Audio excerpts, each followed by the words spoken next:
Hello friends, मेरा नाम है रश्मि और स्वागत है आपका मेरे इस चैनल पर जिसका नाम है टीचिंग लर्निंग, जहां हम स्पेशली बात करते हैं इग्नू से होने वाले डीईसी कोर्स के बारे में।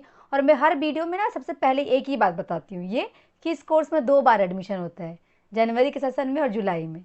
फिर भी बच्चे कन्फ्यूज़ होते हैं, मैडम अब एडमिशन कब होगा, सेमेस्टर वाला सिस्टम है क्या? नहीं बेटा, 2 बार एडमिशन होता है। इग्नू में सभी कोर्सेज में 2 सेशन में एडमिशन होते हैं।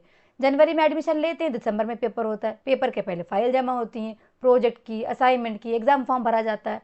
और ऐसे ही अगला सेशन होता है जुलाई। अगर कोई जुलाई में एडमिशन लेता है, जैसे मान लीजिए किसी ने जुलाई 2025 में एडमिशन लिया था, तो जून 2026 में भी उनके एग्जाम हो रहे हैं और एग्जाम्स के पहले उनके एग्जाम फॉर्म भरे और एग्जाम फॉर्म भरने के पहले उनके असाइनमेंट प्रोजेक्ट जमा हुए।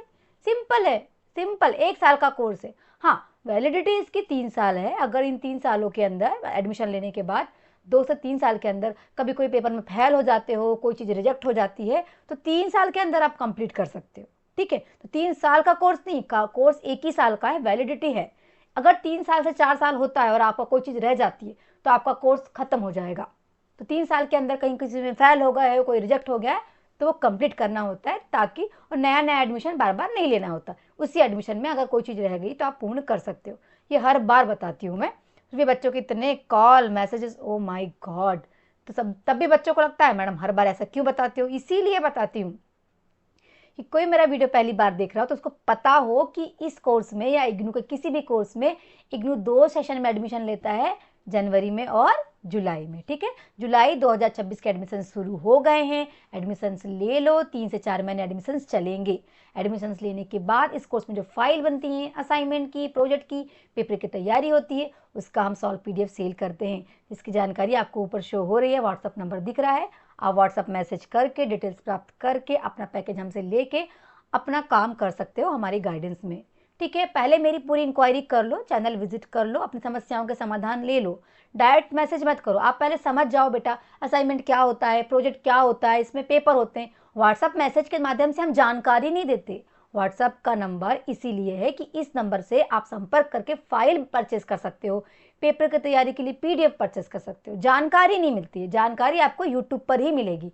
यूट्यूब पर अलग अलग वीडियोस दिए डाले हुए हैं, अलग अलग समस्याओं को लेके। असाइनमेंट क्या होता है, असाइनमेंट हर साल चेंज होता है क्या, असाइनमेंट कहाँ से डाउनलोड होता है, असाइनमेंट की फाइल कैसे बनती हैं, कितनी फाइल बनती हैं, कैसे पेज लगते हैं, कैसे पेन लगते हैं, सब। इसके बाद प्रोजेक्ट क्या होता है मैडम, उसमें ट्रेनिंग में क्या करना होता है, फाइल में क्या लिखना होता है, अनुसंलग्न फॉर्म क्या होते हैं, 30 दिन की डेट कैसी भरी जाती है और 30 दिन में 50 वीडियो क्या बनते, पूरा कॉन्सेप्ट। ठीक है, तो ये जो फाइल बनती है ना आपकी, इनका सॉल्व PDF हम देते हैं, सेल करते हैं मिनिमम चार्जेस में। और जो आपके 3 पेपर होते हैं उनके क्वेश्चन बैंक भी सेल करते हैं। और बाकी फ्री क्लासेस तो यूट्यूब पे अवेलेबल हैं, जैसे अभी चल रही है। तो एग्जाम्स की प्रिपरेशन की हमारी सीरीज में लास्ट बट नॉट लीस्ट आज हमारा लास्ट मैराथन है DEC 3 का। जो आपके 2 पेपर गए होंगे, मेरी भगवान से पूरे टाइम प्रार्थना रही कि मेरे बच्चों के बहुत अच्छे पेपर जाएं, सब कुछ बहुत अच्छा बने और सभी 95 प्लस मार्क्स स्कोर करें, क्योंकि हमने थ्योरी भी बहुत अच्छे से पढ़ाई थी और हर टॉपिक पर हमने क्वेश्चन सॉल्व भी करवाए और आपको PYQ भी करवाए। ये जो पेपर है ये पिछले साल का पेपर है। पिछले साल मतलब दिसंबर 2025 में पहली बार वस्तुनिष्ठ प्रश्न आए थे, तो उसका ही पेपर है। PYQ एक ही है तो हम एक ही करवा रहे हैं, और होते तो हम हमारे क्वेश्चन बैंक में ही डाल के बच्चों को दे देते, या क्वेश्चन बैंक में आपको अलग दिखता। तो आपके जो PYQ है ये, और हमने जो क्वेश्चन बैंक बनाया वो हमने डीप स्टडी की है कि पिछले कई सत्रों में किस टॉपिक पे ज़्यादा प्रश्न पूछे जाते हैं, उसके आधार पे हमने तैयार किए, जिसकी हम प्रैक्टिस करा रहे हैं। पहले PYQ कराएंगे और फिर मोस्ट इंपॉर्टेंट MCQ करवाएंगे। ठीक है, तो गेट रेडी, और व्हाट्सअप नंबर का यूज़ तब करें जब आपको PDF लेना है। तो गेट रेडी, मैराथन के लिए तैयार हो जाओ। पानी, खाना, जो भी आपको लेके बैठना है बैठ जाओ और आप वीडियो देखो। वैसे तो मैं खुद भी बहुत स्पीड में पढ़ा रही हूँ, पर अगर आपको लग रहा है कि टाइम बचाना है तो आप भी स्पीडोमीटर लगा के देख लेना और पढ़ लेना। पर इसके पहले कि मैराथन देखो बेटा, DEC 3 में आपके ना 5 ब्लॉक है, तो उसकी 5 क्लास हैं। टीचिंग लर्निंग बाय रश्मि पटले मेरा चैनल है, नीचे लोगो दिख रहा है, और टच करके प्लेलिस्ट में जाना, वहाँ पूरी 5 क्लास आपको मिल जाएंगी। पूरी प्लेलिस्ट बनी हुई है, पहले पूरी थ्योरी पढ़ लेना, then after you will practise for MCQ। ठीक है, तो अभी हम स्टार्ट करते हैं। तो ये जो आपके सामने पेपर दिख रहा है बेटा, ये है 2025 के दिसंबर का DEC 3 का। देखो ये नीचे लिखा हुआ है DEC 3। फ्रंट पेज को मैंने हटा दी हूँ, बहुत ज़्यादा स्पेस घेर रहा था इसीलिए। ठीक है, तो आई होप आपको यहाँ समझ में आया होगा। अब हम इसकी प्रैक्टिस करेंगे 1 बाय 1, बिना टाइम आपका खराब किए। ठीक है, एक तरफ इंग्लिश में लिखा है क्वेश्चन, एक तरफ हिंदी में लिखा है।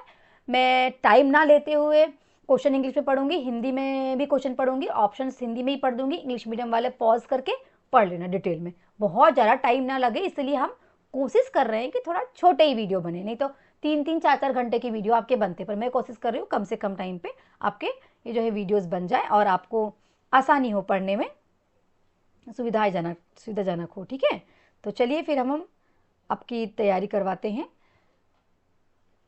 1 सेकेंड का टाइम लेंगे हम, थोड़ा सा यहाँ पे अरेंज करना है चीज़ें।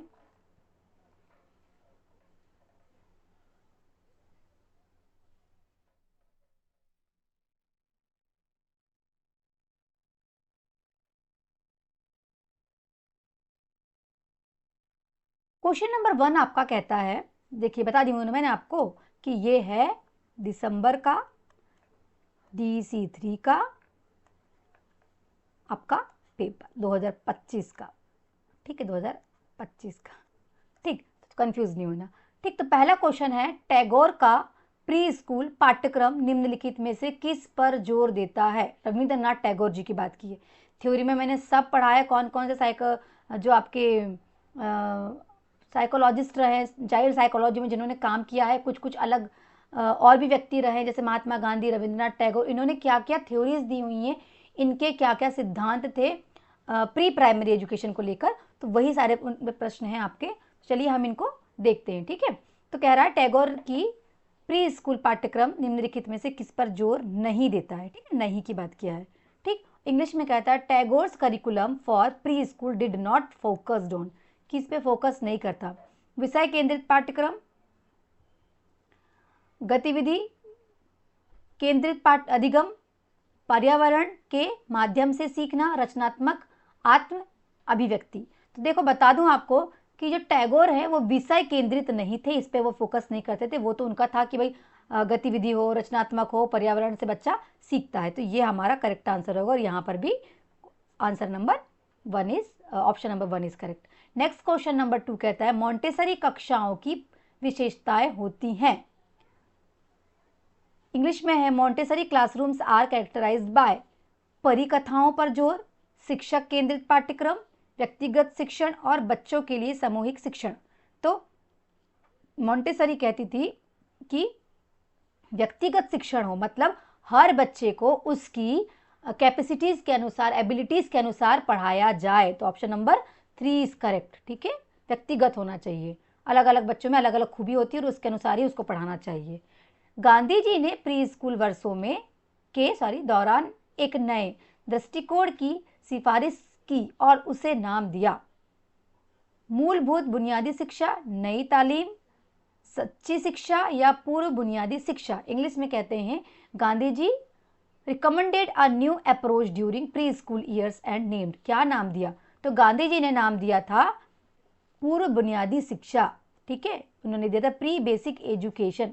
क्वेश्चन नंबर 4 कहता है pictures are communication aids make abstract concept are, चित्र संचार उपकरण के रूप में अमूर्त अवधारणाओं को अधिक ब्लैंक करता है, खाली स्थान करता है, भ्रमित करता है, ठोस करता है, जटिल करता है, अमूर्त करता है। जब आप शिक्षा में पढ़ाने के दौरान चित्र संचार ऐसे उपकरणों का उपयोग करते हो तो बच्चा जो सीख रहा है उससे अवधारणाएं ठोस होती हैं, क्या होती हैं? कॉन्क्रीट होती हैं। ठीक है, क्वेश्चन नंबर 5 कहता है विशेष शिक्षा का अर्थ, स्पेशल एजुकेशन मीन्स क्या होता है? सभी विकलांग या अपंग बच्चों के लिए अलग विद्यालय में दी जाने वाली शिक्षा या विशेष रूप से तैयार किया गया शिक्षण जो विकलांग बच्चों की विशिष्ट आवश्यकताओं की पूर्ति करता हो। केवल उच्च स्तर की विकलांगता वाले बच्चों के लिए शैक्षणिक प्रशिक्षण, सभी विकलांग व्यक्तियों के लिए व्यावसायिक प्रशिक्षण। तो मैं आपको बता दूं कि इसका ऑप्शन नंबर 2 है करेक्ट। ठीक है, दिख ही रहा है आपको कि specially designed instructions that meet the unique need of children with disabilities, विशेष रूप से तैयार किया गया शिक्षण।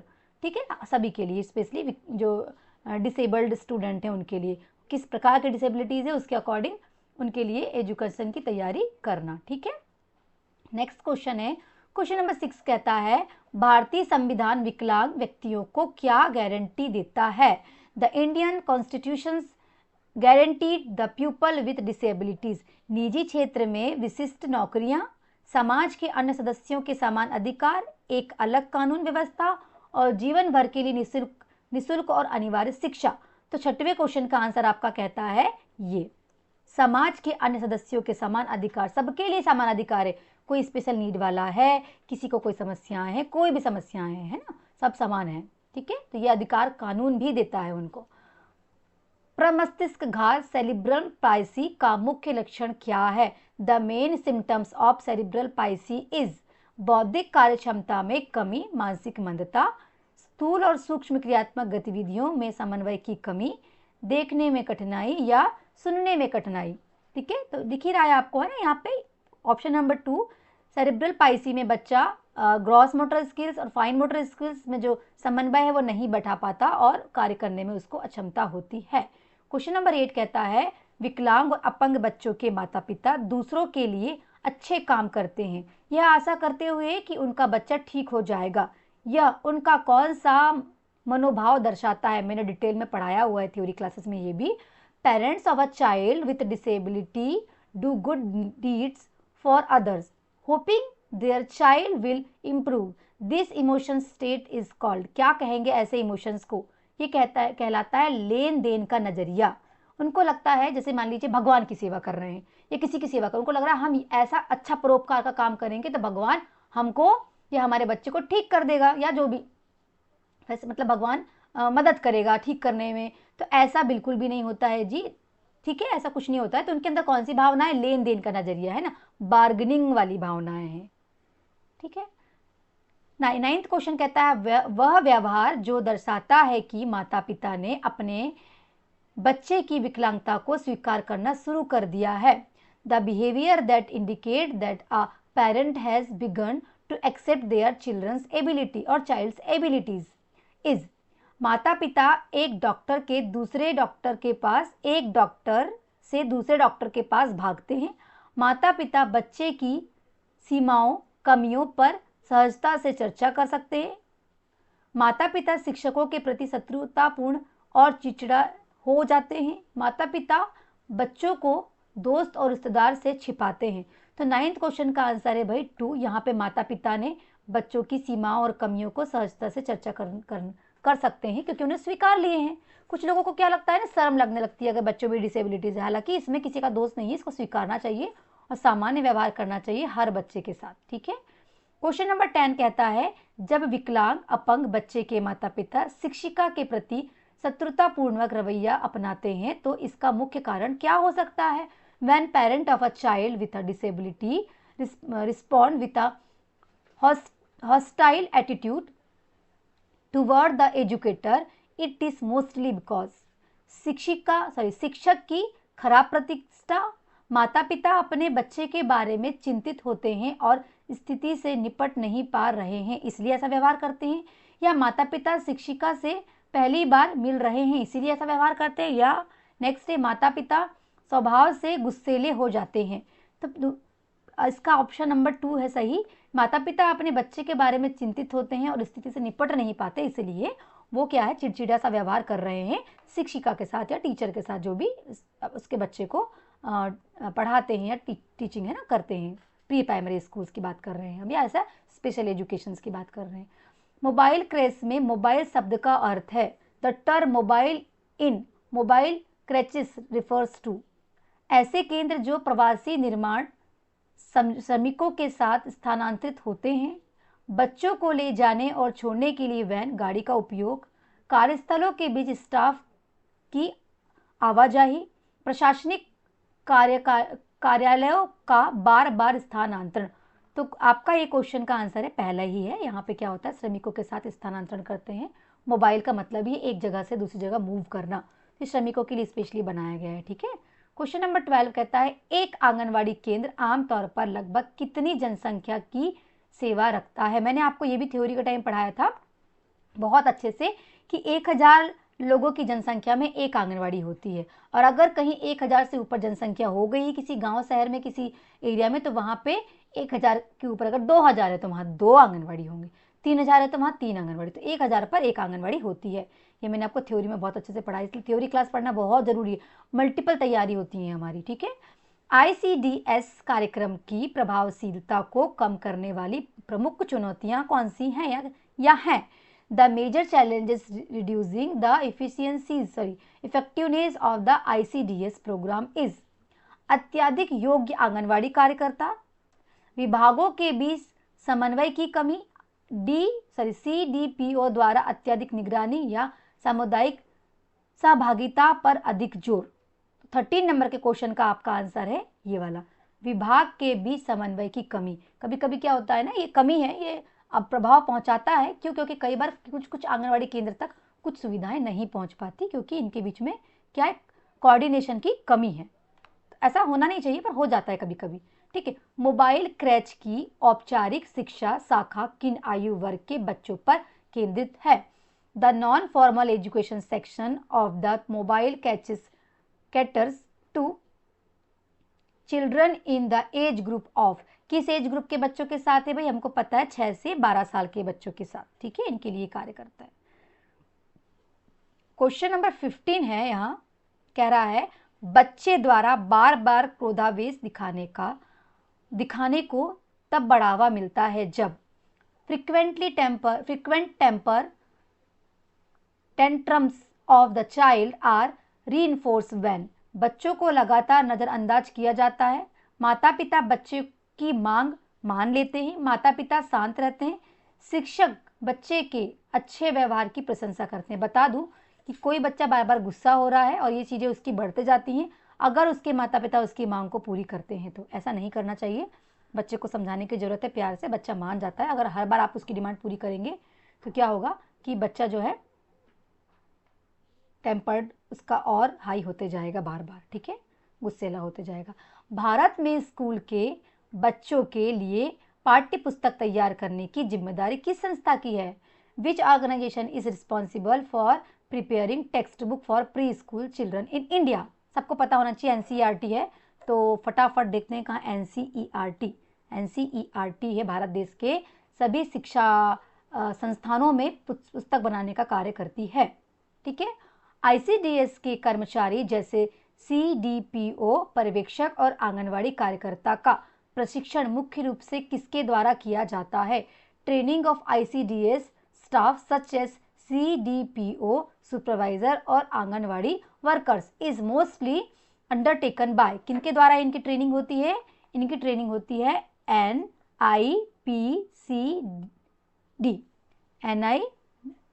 NIPCCD। ठीक है, ध्यान रखिएगा, फुल फॉर्म भी ढूंढ लेना, ये आपको होमवर्क है। ठीक है। इसके बाद है क्वेश्चन नंबर 18, 5 वर्षीय श्याम एक गतिविधि छोड़ दूसरी गतिविधि की ओर भागता रहता है और संख्या, रंग, आकार पहचान नहीं पाता, इसे किस प्रकार की सहायता की आवश्यकता है? 5-year-old Shyam frequently change from one activity to another and cannot recognize number, color, shape. What kind of help does he need? उसको किस प्रकार की सहायता की जरूरत है? अतिरिक्त किताब, व्यक्तिगत एक से एक शिक्षण, अधिक गृह कार्य या खेल प्रशिक्षण? खेल प्रशिक्षण और अतिरिक्त किताब या फिर गृह कार्य की जरूरत नहीं है उसको, व्यक्तिगत हमें उसको इंडिविजुअल लिखा है ना, 1-to-1 टीचिंग की जरूरत है, उनको अलग से उसको पढ़ाने की जरूरत है ताकि उसको अलग से ट्रेनिंग मिल सके और वो धीरे धीरे सामान्य हो जाए। ठीक है। जिन बच्चों को बैसाखी या व्हील चेयर की आवश्यकता होती है उन्हें माना जाता है चिल्ड्रन हु नीड्स क्रिचेस और the wheel chairs are considered. संचार संबंधी समस्याओं वाले बच्चे नहीं, गति संबंधी कठिनाई वाले बच्चे हाँ ये हो सकता है, अत्यधिक योग्य या प्रतिभाशाली बच्चे नहीं, सुनने की समस्या वाले बच्चे नहीं। ऑप्शन नंबर 2 ही है, क्योंकि चल नहीं पा रहा है, गति या मूवमेंट से रिलेटेड प्रॉब्लम, इसलिए उन्हें व्हील चेयर या बैसाखी दी गई है। ठीक है। क्वेश्चन नंबर 20 कहता है निम्नलिखित में से किससे प्रत्यक्ष रूप से मापना सबसे कठिन है? Of the following the hardest to measure directly is बुद्धिमत्ता, सामाजिक भावनात्मक संबंध, गति संबंध कठिनाइयां और श्रवण हानि। तो आपको बता दें 20 नंबर के क्वेश्चन का आंसर है 2, सामाजिक और भावनात्मक संबंध, क्योंकि ये एक फीलिंग है, इसको नाप पाना इतना आसान नहीं होता। सोशल इमोशनल रिलेशनशिप ये मेजरेबल चीज नहीं है ना, काउंटेबल नहीं है, क्योंकि ये भावना है। ठीक है, फीलिंग्स है। एक आक्रामक बच्चा जो मित्रता के प्रयास को ठुकरा देता है उसे जाएगा कि उसमें N aggressive child who ripple effort at friendship would be considered having दृष्टि संबंधी समस्या, सामाजिक भावनात्मक कठिनाई, संचार संबंधी समस्या, बौद्धिक अक्षमता, मानसिक दंडता। तो बता दें, दिख ही रहा है यहाँ पे कि सोशलाइज्ड नहीं हो पा रहा है, वो सामाजिक भावनात्मक कठिनाइयाँ हैं, सोशल इमोशनल डिफिकल्टीज हैं, उसको समस्या आ रही है। बौद्धिक विकलांगता, जिसे पहले मानसिक दंडता कहा जाता था, के बारे में निम्नलिखित में से कौन सा कथन सही है? Which of the following statement about the intellectual disabilities earlier known as mental retardation is true? यह एक ऐसी बीमारी है जिसे ठीक किया जा सकता है। यह एक ऐसी स्थिति है जो मस्तिष्क के विकास और शारीरिक वृद्धि को धीमा करता है। यह एक ऐसी स्थिति है जो केवल लड़कों को प्रभावित करती है। यह एक ऐसी स्थिति है जो केवल शैक्षणिक उपलब्धियों को प्रभावित करती है। तो आपको बता दें कि इसका आंसर आपका होगा, आंसर विकल्प 2 सही होगा। यह एक ऐसी स्थिति है जो मस्तिष्क के विकार और शारीरिक वृद्धि को धीमी कर सकती है, क्योंकि बौद्धिक है ना, ब्रेन से संबंधित समस्या है, तो ये पूरे बॉडी के बहुत सारे अंगों को प्रभावित कर सकता है। ठीक है, इसके बाद है, जिस बच्चे की रीढ़ की हड्डी को नुकसान पहुंचा है उसे किसमें समस्या हो सकती है? A child with damage to the spinal cord में शो प्रॉब्लम इन बोलने में, संवेदना और गति में, सीखने की क्षमता में, भाषा में।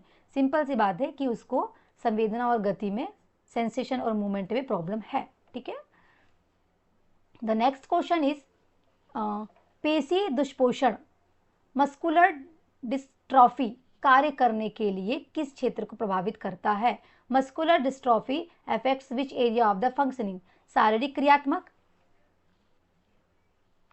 क्रियात्मक, सामाजिक, बौद्धिक और भावनात्मक। बता दें कि ये मस्कुलर डिस्ट्रॉफी है, ये बौद्धिक, शरीर से नहीं है, ये बौद्धिक बुद्धि से है। आपको लग रहा होगा मसल्स पेशी लिखा हुआ है, डिस्ट्रॉफी तो ये फिजिकल से होगा, नहीं। ओ सॉरी, हाँ शरीर से ही है, सॉरी गलत है मेरा आंसर, 1 मिनट। हाँ, पेशी लिखा है तो बिल्कुल हम इसी के साथ जाएंगे, पेशी मतलब शरीर से ही रिलेटेड है। ठीक है, माई मिस्टेक। क्वेश्चन नंबर 25 कहता है, जब बच्चे को दौरा पड़ता है तो उस समय when a child has fit, दौरे के दौरान बच्चे को कसकर पकड़ लेना चाहिए, बच्चे के चारों ओर इकट्ठा हो जाना चाहिए, बच्चे के आसपास से वस्तुएं या फर्नीचर को हटाना चाहिए, बच्चे की सिर की गति को रोकना चाहिए। सबको पता है कि बच्चे को किस आजू बाजू के सामान को हमें हटाना है ताकि दौरे के दौरान उसको कहीं कुछ लग ना जाए। Now come to the question number 26। Question number 26 कहता है कि जन्म से बच्चे के एक या दोनों पैर नीचे की ओर मुड़े होते हैं तो उसे क्या कहा जाता है? The conditions when a child is born with one or both feet turn down is called गठिया, पेशी दुष्पोषण, ग्रंथिक दिखने में थोड़ा मुझे क्लब फुट, प्रमस्तिष्क घाव, सेरेब्रल पाइसी इंग्लिश में पढ़ते हैं, arthritis, muscular dystrophy, club foot या फिर बोलते हैं सेरेब्रल पाइसी। तो इसका आंसर सभी को पता होना चाहिए, 3rd नंबर है, क्लब फुट बोलते हैं इंग्लिश में, और हिंदी में यहाँ थोड़ा सा ग्रंथित पैर है शायद, है ना, ग्रंथित पैर। हाँ ठीक है। क्वेश्चन नंबर 27 है, निम्नलिखित, थोड़ा दिक्कत मैंने कल भी बताया था आपको, क्योंकि यहाँ थोड़ा बच्चों के क्वेश्चन पेपर से पीडीएफ मांगा गया है तो थोड़ा ब्लरी है, क्योंकि क्वेश्चन पेपर में भी दिख ही रहा है, क्वेश्चन पेपर ही ऐसा है ना, कहीं कहीं देखो प्रिंट दिख रहे हैं, गवर्नमेंट का काम है जी, होता है। ठीक है, तो निम्नलिखित में से कौन सा लक्षण मानसिक रोग से ग्रस्त बच्चे के लिए नहीं पाया जाता? निम्नलिखित में से कौन सा लक्षण मानसिक रोग से ग्रस्त बच्चे के लिए नहीं पाया जाता? ठीक है, नॉट है ना, यहाँ पर भी ध्यान रखना, not a symptoms not shown by a mentally ill child, शरीर को आगे पीछे झुलाना, सिर पटकना, कम बुद्धिमान और सभी क्षेत्रों के विकास में देरी, अजीब आवाज सुनना, दृश्य देखना। तो 27 का आंसर है कम बुद्धिमान और सभी क्षेत्रों में विकास में देरी। ऐसा नहीं होता है, ऐसा कुछ नहीं होता है भाई। ठीक है, मानसिक रोग में प्रस्तावित नहीं पाया जाता, ऐसा नहीं होता कि बिल्कुल कम बुद्धि वाला होगा और सभी क्षेत्रों में विकास से देरी होगी, ऐसा नहीं होता। सभी क्षेत्रों में नहीं होती, बाकी चीज़ों में हो सकती है लेकिन सभी क्षेत्रों में नहीं हो सकती। ठीक है, तो प्रश्न को पढ़ना है अच्छे से। जन्म के बाद वह कारक जो बच्चे में बौद्धिक विकलांगता, जिसे पहले मानसिक मंदता कहा जाता था, का कारण बन सकता है। Postnatal factor that can cause intercellular disability early known as intellectual disabilities earlier known as mental retardation in the child is. माँ की भावनात्मक स्थिति का कारण क्या हो सकता है, पूछ रहा है। माँ की भावनात्मक स्थिति, बच्चे को तेज बुखार के साथ दौरे आना, बच्चे के आसपास प्रदूषण वाला वातावरण और जार की सहायता से किया गया प्रसव। जन्म के बाद का वह कारक जो बच्चे की बौद्धिक विकलांगता के कारण बन सकता है, तो ये है बच्चे को तेज बुखार के साथ दौरे आना, ये हो सकता है, ठीक है, इसके कारण हो सकता है। इसके बाद है निम्नलिखित में से कौन सा एक तंत्रिका विकार है। Which of the following is an neurological disorder. गठिया, पोलियो, दमा या क्लब फुट। तो न्यूरोलॉजिकल आपसे बोला गया है, न्यूरोलॉजिकल होता है पोलियो, है ना, नर्व्स वगैरह इसमें अटैच्ड होती हैं और पोलियो में हाथ पैर की नसें या जहाँ जिस भी अंग पोलियो से ग्रसित है वहाँ नर्व्स काम करना कम कर देते हैं, नर्व सेल। किस शैक्षिक विचारक ने छोटे बच्चे को अध्यापक और धार्मिक सांस्कृतिक कहानियाँ सुनाने के विचार का समर्थन किया है। Which educational thinker favoured the idea of narrating spiritual and secular stories to young children. कौन कहता है भाई इसको ऐसा? पेस्टोलॉजी, कोमेनियस, टैगोर या गांधी जी? कोमेनियस जी कहते हैं जी, ऐसा है ना, ये कहते हैं कि बच्चों को आध्यात्मिक और धार्मिक संस्कृति वाली कहानियां भी सुनाना चाहिए क्योंकि उससे भी बच्चों के ज्ञान ही बढ़ते हैं। 20 से 40 डेसिबल की श्रवण क्षति को किस स्तर की क्षति कहा जाता है? Hearing loss in the range 20 to 40 decibel is refers to. क्या कहलाती है ये? ठीक है, ये कहलाती है भाई मॉडरेट ही है ना, माइल्ड, मॉडरेट नहीं, माइल्ड कहलाती है, हल्की, अल्प, क्योंकि 20 से 40 ही है, इससे ज़्यादा होगी तो मॉडरेट और उससे ज़्यादा होगी तो फिर सीवियर। भाषा अर्जन पूर्व और भाषा अर्जन पश्चात हुआ बहरापन, बधिरता किस पर निर्भर करता है? प्री लैंग्युअल और postlingual deafness is determined by. बहरेपन की शुरुआत की आयु पर, डेसिबल्स में श्रवण क्षति की डिग्री पर, श्रवण यंत्र उपयोग पर, शारीरिक वृद्धि के पैटर्न पर। ठीक है, इसका आंसर आपका सही होगा, पहला ही है, बहरेपन की शुरुआत की आयु पर डिपेंड करता है क्योंकि पहले वो सुन सकता था और अब नहीं सुन सकता है, तो ये डिपेंड करेगा पहले बहरेपन की शुरुआत की आयु क्या थी, है ना, तब पर।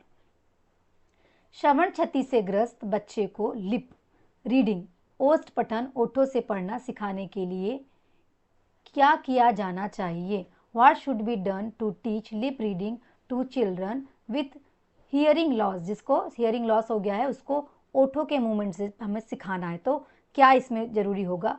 शब्द को बढ़ा चढ़ाकर बोलना और सामान्य से अधिक धीमी गति में बोलना, छोटे टूटे हुए वाक्यों का प्रयोग करना, स्वाभाविक और स्पष्ट रूप से पूरे वाक्य बोलना, बच्चे को हियरिंग एड पहनाना। 33 का आपका करेक्ट आंसर होगा थर्ड, व्यवहारिक और स्पष्ट रूप से पूरे वाक्य बोलना ताकि बच्चा समझ पाए, क्योंकि उसको भी व्यवहारिक रूप से ही बात करनी है ना आगे। अगर लिप्स मूवमेंट देखेगा तो वो एक्सप्रेशन बात नहीं करेगा, एक्सप्रेशन तो वो व्यवहारिक तरीके से ही देगा, तो हमें सही तरीके से ही अपने एक्सप्रेशंस देना है और हाव भाव का प्रदर्शन करना है ताकि वो समझ पाए। जब दो अधिक व्यक्ति विचार साझा करते हैं तब कौन सी संचार संप्रेषण विधि का उपयोग किया जा सकता है? Which communication method is used when more, दो से अधिक होना था एक्चुअली, है ना, more than 2 individuals share their ideas. Simple है, व्यक्तिगत तो होगा नहीं, जनसंचार भी नहीं होगा, उपयुक्त में से कोई भी नहीं होगा, सामूहिक होगा, जैसे बोलते हैं ग्रुप कम्युनिकेशन। ठीक है, क्योंकि 2 से अधिक है यहाँ पे, है ना। हिंदी वाले इंग्लिश वाले सब मिलके पढ़ना भाई, दोनों प्रश्न, कभी कभी हिंदी इंग्लिश में दोनों में मिस्टेक होती है, तो हिंदी में समझ सकते हो या फिर इंग्लिश में भी समझ सकते हो। ठीक है, एक से एक संचार विशेष रूप से किसके लिए उपयोगी है? Interpersonal 1-to-1 communication is specially useful for. सार्वजनिक कार्यक्रम की योजना बनाने के लिए, व्यक्तिगत मुद्दों पर चर्चा करने के लिए, घोषणा प्रसारित करने के लिए,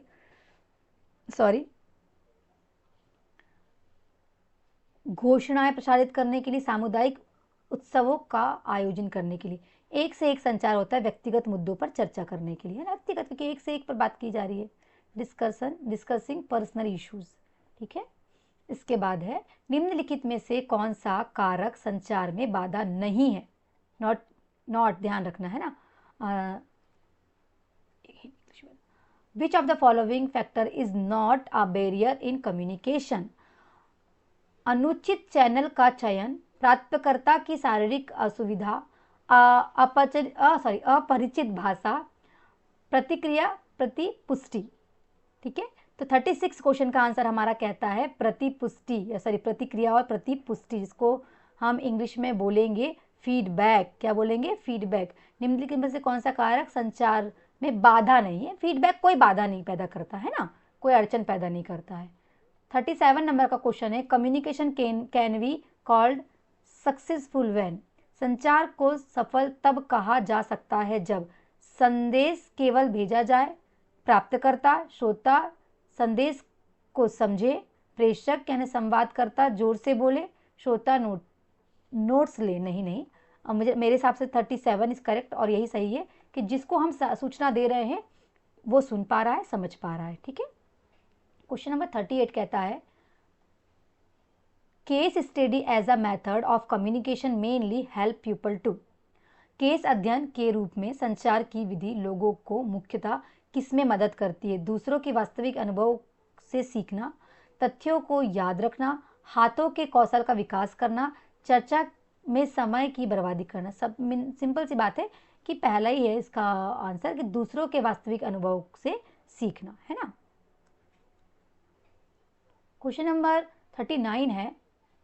39 कहता है, व्यवहार मूलक संदेश का एक उदाहरण है, N example of action oriented message. साक्षरता दर में सुधार हुआ है, भारत की विशाल तटरेखा है, खाने से पहले हाथ धोए, सूर्य पूर्व से उगता है। व्यवहार मूलक संदेश की बात किया गया है, और व्यवहार मूलक मतलब व्यवहार में लाना है, तो खाने से पहले हाथ धोए, ये बिहेवियरल है ना। तो third, wash your hands before eating, ठीक है। क्वेश्चन नंबर 40 कहता है, व्याख्यान को अधिक प्रभावी बनाने के लिए आपको चाहिए, to make a lecture more effective you should. लिखे हुए व्याख्यान को बिना रुके लगातार पढ़ना, व्याख्यान के दौरान हास्य से बचना, व्याख्यान में या व्याख्यान के बीच बीच में प्रश्न पूछना, बिना किसी पूर्व तैयारी के व्याख्या देना। तो बता दें आपको कि 40 प्रश्न का उत्तर है यही है, बीच बीच में हमें प्रश्न पूछते रहना चाहिए ताकि समझ में आए कि जिसको हम संप्रेषित कर रहे हैं क्या उनको कुछ समझ में आया है। अगर आया है तो प्रश्नों के उत्तर देंगे, और प्रश्नों के उत्तर देंगे इसका मतलब कि समझ रहे हैं और वो एंगेज्ड हैं, ठीक है। प्रश्न नंबर है आपका क्वेश्चन नंबर 41, सामूहिक विचार विमर्श के लिए आदर्श समूह आकार होता है। The ideal group size for a group discussion इस ग्रुप डिस्कशन के लिए एक कितने लोग होना चाहिए, है ना? 5 से 10 लोग आइडियली होना ही चाहिए, इससे कम नहीं होना चाहिए। 2 से 3 लोग का ग्रुप, 2 से 3 लोगों के व्यक्ति को ग्रुप नहीं बोलेंगे, ठीक है, तो ध्यान रखिएगा। इसके बाद है क्वेश्चन नंबर 42, प्रदर्शन अपना प्रभाव खो देता है यदि demonstration lose their impact if. उसके बाद अभ्यास नहीं कराया जाता है, उसके बाद अभ्यास के सत्र आयोजित किए जाते हैं, दृश्य सहायक सामग्री विजुअल एड्स का उपयोग किया जाता है, और प्रदर्शन के साथ स्पष्टीकरण दिया जाता है। तो 42 क्वेश्चन का आंसर है पहला, हमें पूछा है खो देता है, उसके बाद अभ्यास नहीं कराना है ना, प्रैक्टिस नहीं करा रहे, फीडबैक नहीं ले रहे, एक्चुअली कहना चाहिए, हाँ प्रैक्टिस नहीं करा रहे। तो जो भी हम दे रहे हैं बच्चों को या बड़ों को संप्रेषित कर रहे हैं उसका कोई मतलब ही नहीं निकलेगा। भूमिका निर्वाह के बाद चर्चा के दौरान प्रेषक संवादकर्ता को चाहिए कि वह विचारों को संवेदनशीलता से स्पष्ट करे और सारांश प्रस्तुत करे, किसी एक दृष्टिकोण के पक्ष में बोले, अपने विचार को श्रोता पर जबरदस्ती सौंपे, श्रोता को भावुक नहीं होने को बोले। तो 43 क्वेश्चन का आंसर आपका आता है पहला ही है, विचार को संवेदनशीलता से स्पष्ट करे और सारांश प्रस्तुत करे। और इंग्लिश में भी देख लेते हैं, during the discussion after a role play the communication sender should लिखा हुआ है help clarify and summarise the ideas. जो भी आप आइडियाज़ दे रहे हो उसको आपको क्लेरिफाई करना है और समराइज करना है। एक केस स्टडी और अध्ययन ऐसा होना चाहिए। A case study should be संक्षिप्त, तथ्यों पर आधारित और श्रोता की संस्कृति के समान हो। बहुत लंबा नहीं, काल्पनिक बिल्कुल नहीं, केवल अरे नहीं, पहला ही सही है ना। तो कभी कभी तो हमें नहीं से भी सही उत्तर मिल जाता है। एक अच्छे संचारक प्रेषक को सबसे पहले क्या करना चाहिए? आ गुड कम्युनिकेटर शुड फर्स्ट दूसरों के पूर्वाग्रह की पहचान बिल्कुल करना चाहिए, मुझे लगता है ये। पर देखते हैं आगे क्या है। अपने स्वयं के पक्षपात को पहचानना, फीडबैक प्रतिक्रिया को नज़रअंदाज करना नहीं, केवल नेताओं के साथ कम करना नहीं। मुझे लगता है कि दूसरा ज़्यादा सही है, अपने स्वयं के पक्षपात को पहले पहचाने, है ना। रिकॉग्नाइज देयर ओन बायसेस, ठीक है। इसके बाद है 46 नंबर का क्वेश्चन। सामूहिक कार्य उपयोगी है क्योंकि वह group work is useful because it समूह के सदस्यों के बीच नहीं, साझेदारी और संगठित कार्य को प्रोत्साहित करता है, बिल्कुल सही। भागीदारी को कम करता है, नहीं, तो इसका तो सेकंड ही सही होगा, 46 का सेकंड। 47 नंबर क्वेश्चन है आपका। सामुदायिक अभियान में सबसे महत्वपूर्ण विशेषता यह है कि यह एक दिन की घटना होती है, यह बिना योजना के आयोजित किया जाता है, इसमें अनेक गतिविधियां तथा संचार के कई माध्यमों का प्रयोग होता है, यह केवल मनोरंजन केंद्रित होता नहीं, इसके लिए अनेक गतिविधियां होती हैं। तो आपको थर्ड नंबर का ऑप्शन के साथ जाना है। The basic process involve in women to women strategy, महिला से महिला कार्यनीति में शामिल मूल प्रक्रिया है परामर्श, सामूहिक चर्चा, लोगों के बीच सहमति निर्माण करना या फिर प्रदर्शन। तो महिला से महिला में होता है परामर्श, क्या होता है? काउंसलिंग होती है। महिला से महिला मतलब महिला से महिला बता रही तो काउंसलिंग हो रही है, सिंपल सी बात है ये तो, है ना। 49 क्वेश्चन कहता है according to one of the simplest definition management means, एक सरल परिभाषा के अनुसार प्रबंधन का अर्थ है स्वयं काम करना, दूसरों से काम करवाना, अत्यधिक धन पे खर्च करना, आपके सभी निर्णयों को मानने के लिए लोगों पर जबरदस्ती करना नहीं, स्वयं काम करना ही होता है, मुझे ऐसा लगता है। बट नहीं, दूसरों से काम करवाना, क्योंकि प्रबंधक हो ना, आप मैनेज कर रहे हो, तो कैसे हमको दूसरों से काम करवाना है, ये आंसर नहीं होगा, ठीक है। Getting work done through others के साथ मिलके काम करना है या दूसरों से काम करवाना है। क्वेश्चन नंबर आपका 50 कहता है पाठ में निम्नलिखित में से कौन सी बात एक अच्छे पर्यवेक्षक की विशेषता के रूप में सूचीबद्ध नहीं है बताना है। नॉट लिस्टेड, अच्छे संचार कौशल, पर्यवेक्षण में लचीलापन, नहीं पे ध्यान देना है ना, जिम्मेदारी लेने की इच्छा, जूनियर स्टाफ के साथ कठोरता, ये नहीं होना चाहिए, ठीक है। ऑप्शन नंबर 4 के साथ हम जाएंगे जो नहीं होना चाहिए। Question number 51, N example of non recurring expenditures under budgeting is, budget के अंतर्गत अनावर्ती नॉन रेकरिंग व्यय का एक उदाहरण है भोजन का खर्च, वेतन और मजदूरी, फर्नीचर और बर्तन और दवाइयाँ। 51 क्वेश्चन का आंसर आपको बताना है कि मतलब जो नॉन रेकरिंग व्यय है, जिसमें नॉन रेकरिंग के अंदर आता है अनवर्ती या अनावर्ती अंतर्गत के अंदर बजट जो आता है, तो भोजन पर तो खर्च करते हैं, वेतन और मजदूरी पे भी खर्च किया जाता है, दवाइयों पे भी खर्च किया जाता है, बर्तन और फर्नीचर इसके अंतर्गत नहीं आते हैं, ठीक है। तो इसको आपको थोड़ा दिमाग लगा के करना होगा, थोड़ा दिमाग लगाना पड़ता है कुछ क्वेश्चंस में, मैक्सिमम तो डायरेक्ट आ जाते हैं आंसर। फिर है which of the following service is not provided by the mobile catches for children of construction labours, निम्नलिखित में से कौन सी सेवा मोबाइल क्रैचेस द्वारा निर्माण श्रमिकों के बच्चों को प्रदान नहीं की जाती है? 3 वर्ष से कम आयु के बच्चों के लिए क्रैच सुविधाएं, 3 से 6 वर्ष के बच्चों के लिए बालवाड़ी, 6 से 12 वर्ष के बच्चों के लिए अनौपचारिक शिक्षा, अनाथ बच्चों के लिए गोद लेने वाली सेवाएं। तो बता दें 52 का आंसर है, ये ऐसा कुछ नहीं होता है मोबाइल क्रैश में, ठीक है, ऐसा वाला कोई सुविधाएं नहीं है अनाथ और गोद वाली, ठीक है। 53 नंबर का क्वेश्चन है a child's behaviour is considered difficult behaviour when it is, किसी बच्चे के व्यवहार को समस्यापूर्वक व्यवहार तब माना जाता है जब वह अन्य बच्चों का मनोरंजन करता है, उसके स्वयं के समायोजन को प्रभावित करता है और दूसरों को परेशान करता है। कभी कभी ही दिखता है, केवल एक ही दिन तक रहता है। तो बता दें ये वाला है, खुद को खुश करेगा पर अपनी खुशी के लिए दूसरों को परेशान करेगा या अपनी संतुष्टि के लिए। ठीक है। क्वेश्चन नंबर 54 कहता है which of the following factor is not a possible causes of bed wetting. Bed wetting मतलब बेड को गीला करना। ठीक है। निम्नलिखित में से कौन सा कारण असंयमित मूत्रता बिस्तर गीला करने का संभावित कारण नहीं है? आपको नहीं बताना है। ठीक है। कौन सा कारण नहीं हो सकता? आनुवंशिकता हो सकता है, अच्छे प्रशिक्षण का अभाव हो सकता है, मूत्र प्रणाली का अपरिपक्व हो सकता है, लेकिन स्वालीनता या लिखा है ऑप्टिज्म ये नहीं हो सकता है ना। तो ये उसका आपका उत्तर सही है, लेकिन ऑटिज्म सॉरी है ना, ये हो सकता है। इसके बाद है question number 55 withdrawn child should be help to become more social by. विनिर्वर्तित व्यवहार संकोची जिसे हम कहेंगे दिखाने वाले बच्चे को अधिक सामाजिक बनाने में मदद करने के लिए क्या करना चाहिए? ठीक है। उसे चुप रहने के लिए दंड देना चाहिए, उसे जबरदस्ती भाग लेने पर मजबूर करना चाहिए, उसे कोमल प्रोत्साहन और माता पिता को परामर्श देना चाहिए, यही सही है। आखिरी पे पढ़ लेते हैं हम। उसके साथियों को उसे गतिविधि से अलग रखने के लिए कहना चाहिए, नहीं ऐसा नहीं होना चाहिए। Here option number 3 is correct.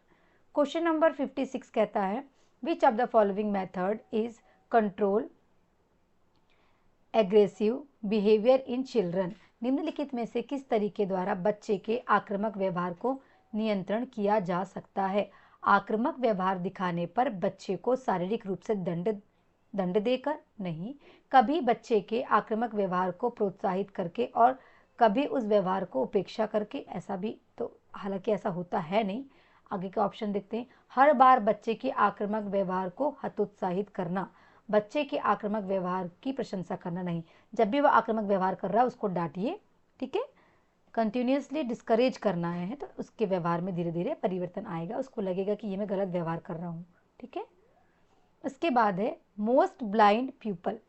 अधिकांश नेत्रहीन लोग बिल्कुल कुछ भी नहीं देख सकते, केवल स्पर्श को महसूस कर सकते हैं, प्रकाश और अंधकार के बीच पहचान यानी भेद कर सकते हैं, दूसरों से ज़्यादा सुनने की शक्ति के साथ पैदा होते हैं। 57 का आंसर है ये वाला है। अधिकांश नेत्रहीन में लिखा है प्रकाश और अंधकार के बीच पहचान भेद कर सकते हैं। हाँ, उन्हें इतना तो पता होता है, ऐसा नहीं कि बिल्कुल कुछ भी। ये तो है सही, बट अधिकांश के साथ क्या होता है, ये होता है कि जो प्रकाश और अंधकार के बीच की पहचान में भेद कर सकते हैं। ठीक है। ये है 58 नंबर का क्वेश्चन कहता है obstacle senses in blind person is due to. नेत्रहीन व्यक्तियों में अवरोध पहचानने की क्षमता बाधा संवेदित किस कारण से होती है? उनमें छठी इंद्रिय का होना, उनका सुनने की ज्ञानेंद्रिय का दक्ष प्रयोग, जादुई अंतर्ज्ञान के कारण, आसपास के लोगों की सहायता के कारण। बिल्कुल सही है। आसपास की सॉरी ये नहीं, ये लिखा है उनके सुनने की, वो कैसे जान पा रही है, ये नहीं। आसपास के लोगों की सहायता जरूरी नहीं है। क्यों? क्योंकि कई बार लोग सहायता करते हैं, कई बार नहीं करते हैं। तो ये उनके सुनने की ज्ञानेंद्रिय का दक्ष होना, जब वो देख नहीं पाते तो वो उनके कानों की शक्ति, सुन पाने की शक्ति बहुत ज़्यादा स्ट्रांग होती है। ठीक है, तब वो कर पाते हैं। उसके बाद है the desire of feeling within an individual to work is called. किसी व्यक्ति के भीतर काम करने की इच्छा या भावना को कहा जाता है? हिम्मत, प्रेरणा, रचनात्मकता या उपलब्धि। सिंपल सी बात है, खुद कर सक रहा है तो उसको अंदर से मिली है क्या? प्रेरणा। ठीक है, मोटिवेशन। खुद करना है तो मतलब मोटिवेशन मिला है। इसके बाद है क्वेश्चन नंबर 60 कहता है the most effective way to convince a community to use oral rehydration solution should be. समुदाय को जीवन रक्षक घोल, जिसे हम ORS सॉल्यूशन कहते हैं, का उपयोग करने के लिए समझाने का सबसे प्रभावी तरीका क्या है? बच्चों के बीमार पड़ने का इंतजार करना और फिर परिवार को ORS देने का के लिए समझाना नहीं। ORS की प्रभावशीलता की एक कहानी सुनाना, हाँ ये हो सकता है।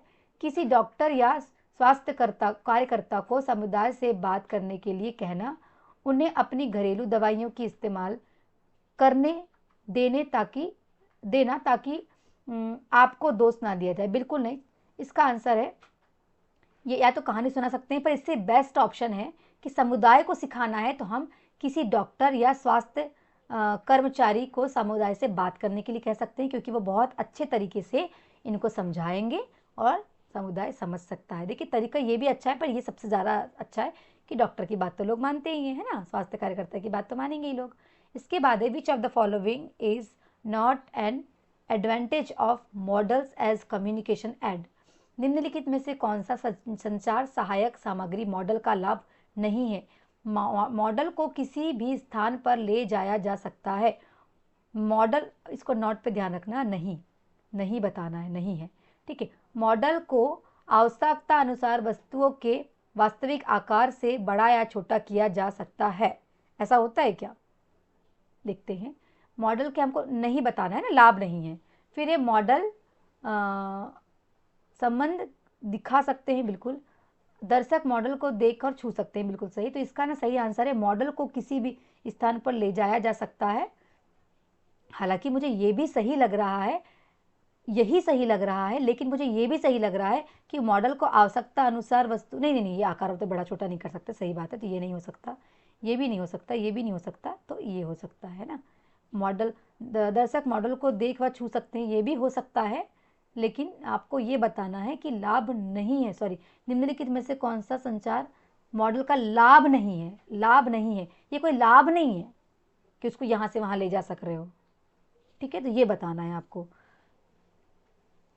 ठीक है। बाकी इस क्वेश्चन को एक बार और आप लोग डीपली देख लेना गूगल करके। मैं थोड़ा सा इसके लिए वो हूँ, थोड़ा सही समझ में नहीं, आप सही मतलब सही उत्तर बहुत सारे लग रहे हैं मुझे, जैसे कि मॉडल को किसी भी स्थान पर ले जाया जा सकता है, तो ये तो लाभ नहीं है, नहीं हो सकता, लाभ है ना, क्योंकि ये तो, और क्या कहते हैं, ये मॉडल को आवश्यकता अनुसार वस्तु का वास्तविक आकार बड़ा है छोटा, मुझे लगता है बड़ा छोटा तो हम मॉडल को कर नहीं पाते, क्योंकि मॉडल तो हम एक बार बना लेते हैं और मॉडल संबंध दिखा सकते हैं, तो ये भी सही है।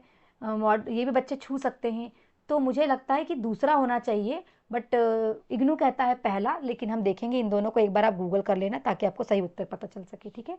इग्नू कहता है पहला, लेकिन मुझे लगता है दूसरा। आपको क्या लगता है, आप जरूर बताना इसको, है ना, कमेंट कर देना इस वीडियो पे, ठीक है। इसके बाद है, निम्नलिखित में से कौन सा प्रबंधन की योजना प्रक्रिया के बारे में सही नहीं है। Which of the following is not true for the planning process of management, ठीक है। योजनाओं की प्रक्रिया संगठन के किसी भी स्तर पर शुरू की जा सकती है। योजना संसाधनों की प्रतिबद्धता को दर्शाता है। योजना लचीली होनी चाहिए। योजना प्रबंधन की सभी प्रकार की गतिविधियों की विशेषताएं हैं।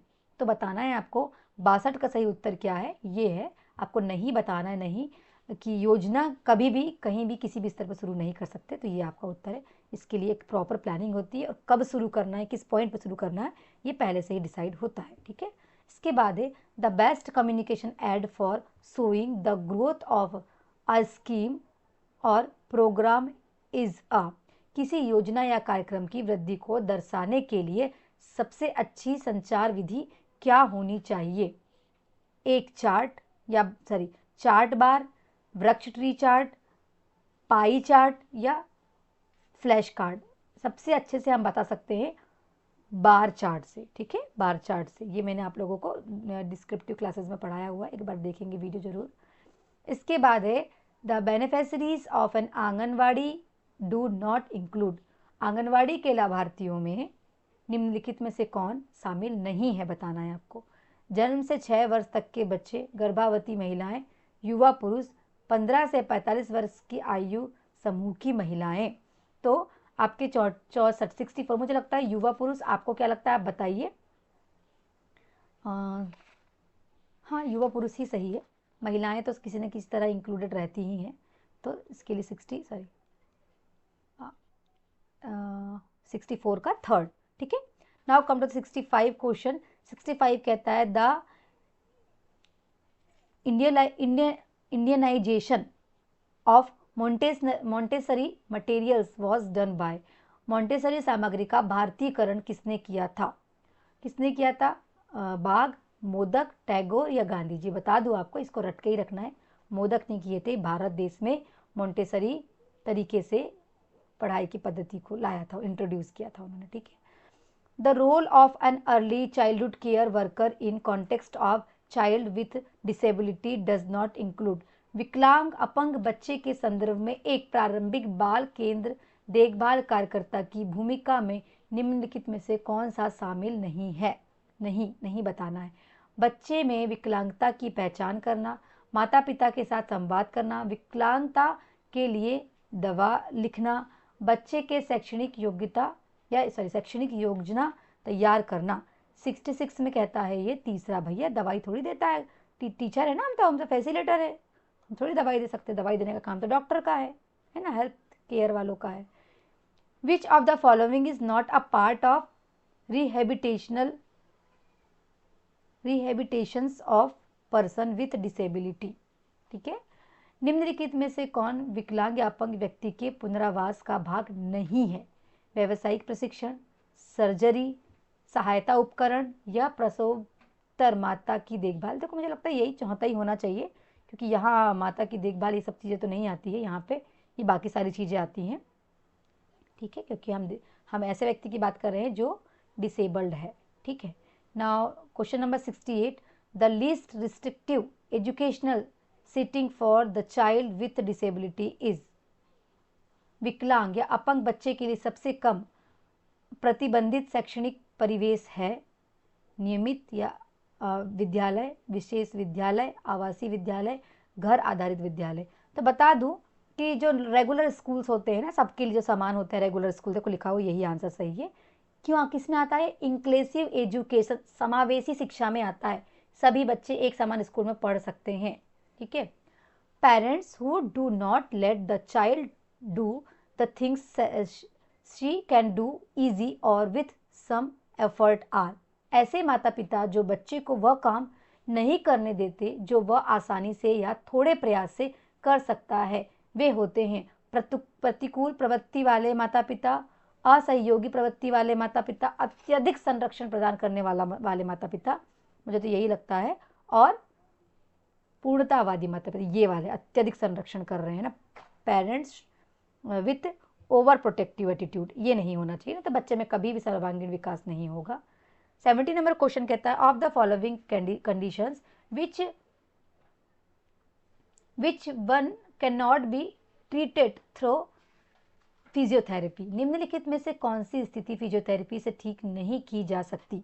पोलियो, प्रमस्तिष्कघात, सेरेब्रल पाइसी, फिर है पेशी दुष्पोषण जिसको हम बोलते हैं मस्कुलर डिस्ट्रॉफी, और दौरे। आपको बता दें कि ये दौरा ना थेरेपी से ठीक नहीं होता है, ठीक है। 70 नंबर का आंसर 71 है। 71 कहता है, you want to sensitize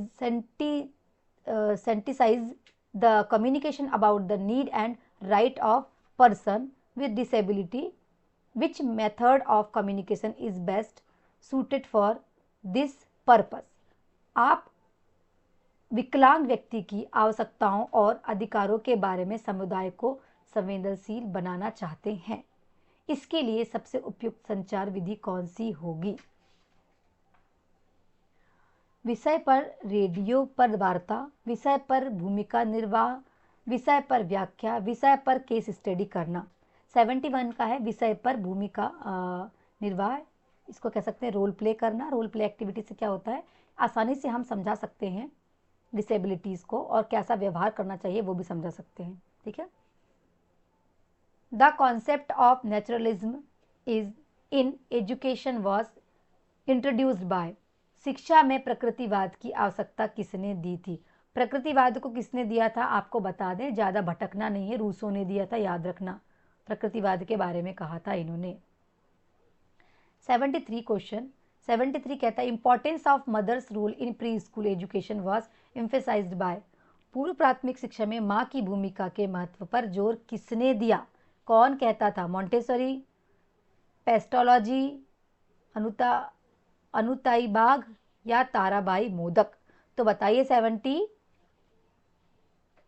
73 question का आंसर क्या होगा? आपको बता दूं, इसका आंसर है पेस्टोलॉजी। इन्होंने कहा था कि माँ की सबसे बड़ी भूमिका है प्री प्राथमिक आयु में, शिक्षा से रिलेटेड है ना, माँ सबसे ज़्यादा अच्छे से शिक्षित कर सकती है बच्चों को अर्लियर एज में।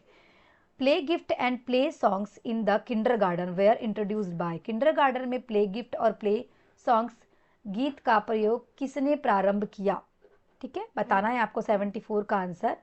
तो इसका आंसर है आपका कोमेनियम, नहीं फोब्रेल। हाँ, फोब्रेल ने किया था, टैगोर ने भी नहीं किया था और मोंटेसरी ने भी नहीं किया था। ठीक है, 75 नंबर के क्वेश्चन का आपका 75 ऊपर चलेगा। हाँ, चिल्ड्रन विथ विजुअल इम्पेयरमेंट में फेस मोस्ट डिफिकल्टी इन। दृष्टिबाधित बच्चों को सबसे अधिक कठिनाइयाँ किसमें होती है? हाव भाव और अभिव्यक्तियों को सीखने में। हाँ, ये हो सकती है। स्वाद के बारे में सीखने में, सुनने में सीखने में, सूंघने में नहीं। इसका सही बात है, वो देख ही नहीं पा रहा है कि सामने वाला के क्या एक्सप्रेशंस हैं, तो वो एक्सप्रेशंस को लर्न नहीं कर सकता। ठीक है, इसके बाद है 76 नंबर का question. The Braille alphabet consist of. Braille लिपि में अक्षर कितने बिंदुओं से बने होते? रट लो इसको, क्या करना है? रट लेना है। कैसे रटना है? 6 बिंदु होती हैं इसमें। कितनी? 6। कहाँ लिखा है 6? ये सबको पता होनी चाहिए। ठीक है, 77 नंबर क्वेश्चन है। The treatment of muscular dystrophy. पेशी दुष्पोषण मस्कुलर डिस्ट्रॉफी का उपचार है शल्क चिकित्सा, सर्जरी, जोड़ प्रबंधन, नियमित व्यायाम और फिजियोथेरेपी या कृत्रिम लगाव। 77 का आंसर है आपको थेरेपी। लगातार नियमित व्यायाम और थेरेपी से इसमें आराम होने लगता है। ठीक है, 78 नंबर का क्वेश्चन है आपका। A child who has no friends. एक बच्चा जिसके कोई मित्र नहीं है, उसे किसी सहायता की आवश्यकता नहीं है, उसे विशेष आवश्यकता है और सहायता की ज़रूरत है, उसे अकेले छोड़ देना चाहिए, वह हमेशा आक्रामक रहता है। 78 नंबर के क्वेश्चन का आंसर है आंसर नंबर 2 कि भाई has special need and requires help. उसको ज़रूरत है, मदद की ज़रूरत है क्योंकि उसका दोस्त नहीं है। If a child has a phobia of an object you should. किसी बच्चे को किसी वस्तु का बहुत भय, जिसे हम फोबिया कहते हैं, है तो आपको क्या करना चाहिए? उसे बस यह कहें कि डरने की कोई बात नहीं है। बच्चे को उस वस्तु के पास जाने के लिए मजबूर करें। बच्चा जब यह भय दिखाए तब उसे वह वस्तु से दूर ले जाए। बच्चे पर जोर डाले कि वह अपने डर से बाहर निकल जाए। 73 का बता दें आपको, ये आंसर है 3। बच्चा जब यह भय दिखाए तब उसे उस वस्तु से दूर ले जाना चाहिए। ठीक है, ताकि वो डरे ना और बाद में आप आराम से उसको समझा सकते हो उसके बारे में। क्वेश्चन नंबर 80 कहता है इंटेलिजेंस डज नॉट डिटरमाइन। बुद्धिमत्ता यह निर्धारित नहीं करती है कि हम दूसरों से भावनात्मक रूप से कैसे जुड़े हैं, हम एकेडमिक रूप से कितना अच्छा प्रदर्शन करते हैं, हम अपने परिवेश के अनुसार कैसे ढलते हैं, हम शारीरिक रूप से कितने ताकतवर हैं। 80 नंबर के प्रश्न का उत्तर है नहीं पे बताना है, तो ये है ताकत से कोई इसका लेना देना नहीं है जी। ठीक है, बुद्धिमत्ता का। Question number 81। When a child does not want to interact with other and does not look at them eye to eye, it could indicate. जब कोई बच्चा दूसरे के साथ बातचीत नहीं करना चाहता और आंखों से आंख डालकर नहीं देखता, तो यह किसका संकेत है? अति सक्रियता, स्वालीनता, क्रोधावेश या प्रमस्तिष्क घात। आपको बताना है इसका उत्तर। तो ये होता है स्वालीनता, ऑटिज्म, इसको कहते हैं ऑटिज्म। ठीक है, ऑटिज्म। इसके बाद है question number 82। Economical disadvantage children are considered special children because. आर्थिक रूप से वंचित बच्चे को विशेष बच्चा माना जाता है क्योंकि, क्यों माना जाता है? वे शारीरिक रूप से विकलांग है? नहीं, गरीबी उनके जीवन के अनुभव और अवसर सीमित करती है। हाँ, ये हो सकता है। उन्हें पढ़ाई करना पसंद नहीं है, वे हमेशा बीमार रहते हैं? नहीं, गरीबी भी एक डिसेबिलिटी ही है, समझ लो, बहुत बड़ी डिसेबिलिटी है भाई गरीबी तो। ठीक है, the negative effects of labelling a person with disability include. किसी विकलांग व्यक्ति को लेबल करने के नकारात्मक प्रभाव में शामिल है। ठीक है, बताना है आपको क्या शामिल है इसमें। लेबल एक दाग है, इससे व्यक्ति में आत्मसम्मान की कमी हो सकती है, इससे माता पिता और शिक्षकों के बीच में अपेक्षाएं कम हो सकती हैं, बिल्कुल सही, चौथा वाला सब कुछ सही है। ये सारी चीज़ें हो सकती हैं अगर हम किसी को लेबल देते हैं डिसेबिलिटीज़ का, ठीक है। इसके बाद है the principle to be keeped in mind when working with children with intellectual disabilities include. बौद्धिक विकलांगता, जिसे हम पहले मानसिक मंदता कहा जाता था, वाले बच्चे के साथ काम करते समय ध्यान में रखने वाले सिद्धांत में शामिल है। गतिविधि को दोहराना बिल्कुल करना चाहिए, जटिल निर्देश देना नहीं, ये तो नहीं होना चाहिए। कार्य को छोटे छोटे चरण में बांटना, मुझे लगता है कि पहला और जो है सी, मतलब ए और सी इज करेक्ट होना चाहिए। तो क्या ये सही है? हाँ, ए और सी ही करेक्ट है। यहाँ पर भी ऑप्शन नंबर 3 इज करेक्ट, ठीक है। इसके बाद है question number 85, which of the following emotions are commonly expressed by parent of the child with a disability. निम्नलिखित में से कौन सी भावना आमतौर पर विकलांग अपंग बच्चे के माता पिता द्वारा अनुभव की जाती है? अवसाद, क्रोध, दुख, आघात। मुझे लगता है ये सब है ना, ये सब कुछ जिनके बच्चे डिसेबल्ड होते हैं, माँ बाप के अंदर ये सारी भावनाएं आ जाती हैं। हालांकि आना नहीं चाहिए, तो इसके लिए उन्हें काउंसलिंग की जरूरत होती है। Arrange the following in the correct sequence to show the relationship among the impairment, disability and handicapped. निम्नलिखित में सही क्रम में व्यवस्थित करिए ताकि क्षति, अपंगता और अक्षमता के बीच का क्रम स्पष्ट हो। क्षति तब होती है जब किसी अंग या ऊतक में कोई दोष होता है। क्षति से कार्यक्षमता में कमी या हानि होती है, जिसे अपंगता कहते हैं। अपंगता से व्यक्ति को परिवेश में समायोजन या सहभागिता में कठिनाइयां होती है, जिसे अक्षमता कहते हैं, ठीक है। तो बता दें ये बिल्कुल सही क्रम में है, सबके सब सही क्रम में है, और इसका आंसर पहला ही सही है, ठीक है। 87 नंबर क्वेश्चन बोलता है of the following which statement. अब यहाँ स्टेटमेंट वाले क्वेश्चन है, हम स्टेटमेंट पढ़ते जाते हैं, है ना।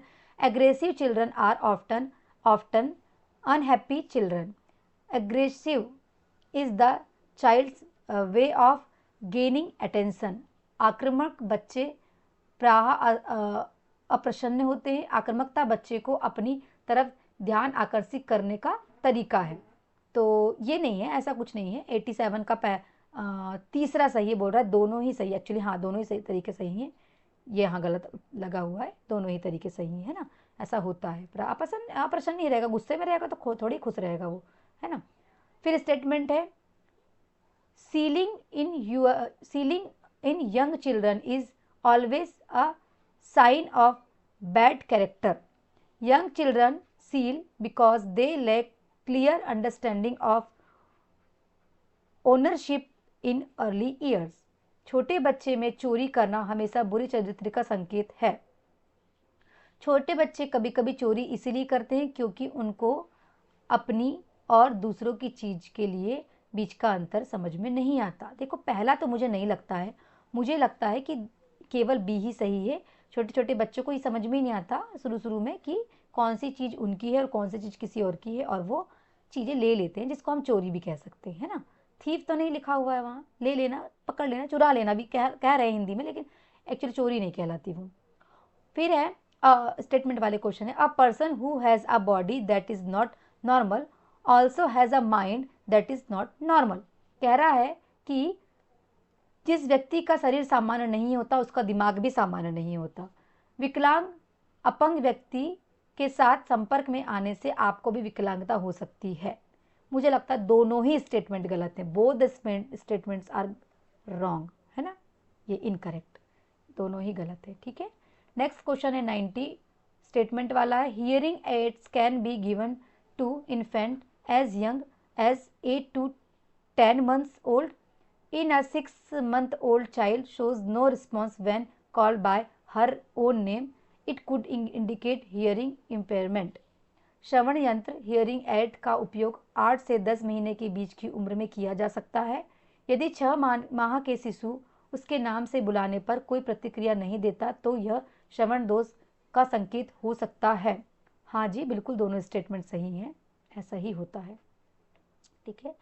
91 नंबर का क्वेश्चन है आपका, स्टेटमेंट है it is not possible to teach children with disabilities along with the other non disabled children in school. No, ऐसा नहीं होता।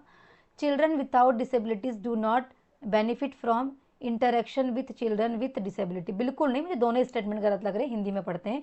विकलांग यानी अपंग बच्चों को अन्य सामान्य बच्चों के साथ विद्यालय में नहीं पढ़ाया जा सकता, जबकि ऐसा बिल्कुल भी नहीं है। ठीक है, सामान्य बच्चे विकलांग बच्चे के साथ संपर्क में कोई लाभ ऐसा नहीं होता। तो दोनों ही स्टेटमेंट क्या है, गलत हैं यहाँ। 92 नंबर का क्वेश्चन कहता है, स्टेटमेंट है when the nation invest in young children they grow up being productive adult and contribute to the nation's growth. This is the economical argument of investing in quality early childhood care and education. बहुत अच्छी बात कही है। जब राष्ट्र छोटे बच्चों में निवेश करता है तो वे बड़े होकर उत्पाद वयस्क बनते हैं और राष्ट्र के विकास में योगदान देते हैं। बिल्कुल सही है, ये स्टेटमेंट भी सही है। यह गुणवत्तापूर्वक प्रारंभिक बाल अवस्था देखभाल एवं शिक्षा में निवेश करने का आकर्षक तरीका है। बिल्कुल सही। और 92 का भी दोनों ही स्टेटमेंट बिल्कुल करेक्ट हैं, हम दोनों के साथ जाएंगे। ठीक है, 93 नंबर का क्वेश्चन स्टेटमेंट वाला है, early year of the life are the most crucial for optimal development of all the domains, focus should be on providing nutrition only during the early year. ये कह रहा है जीवन के प्रारंभिक वर्ष सभी क्षेत्रों में सर्वोत्तम विकास के लिए सबसे महत्वपूर्ण है।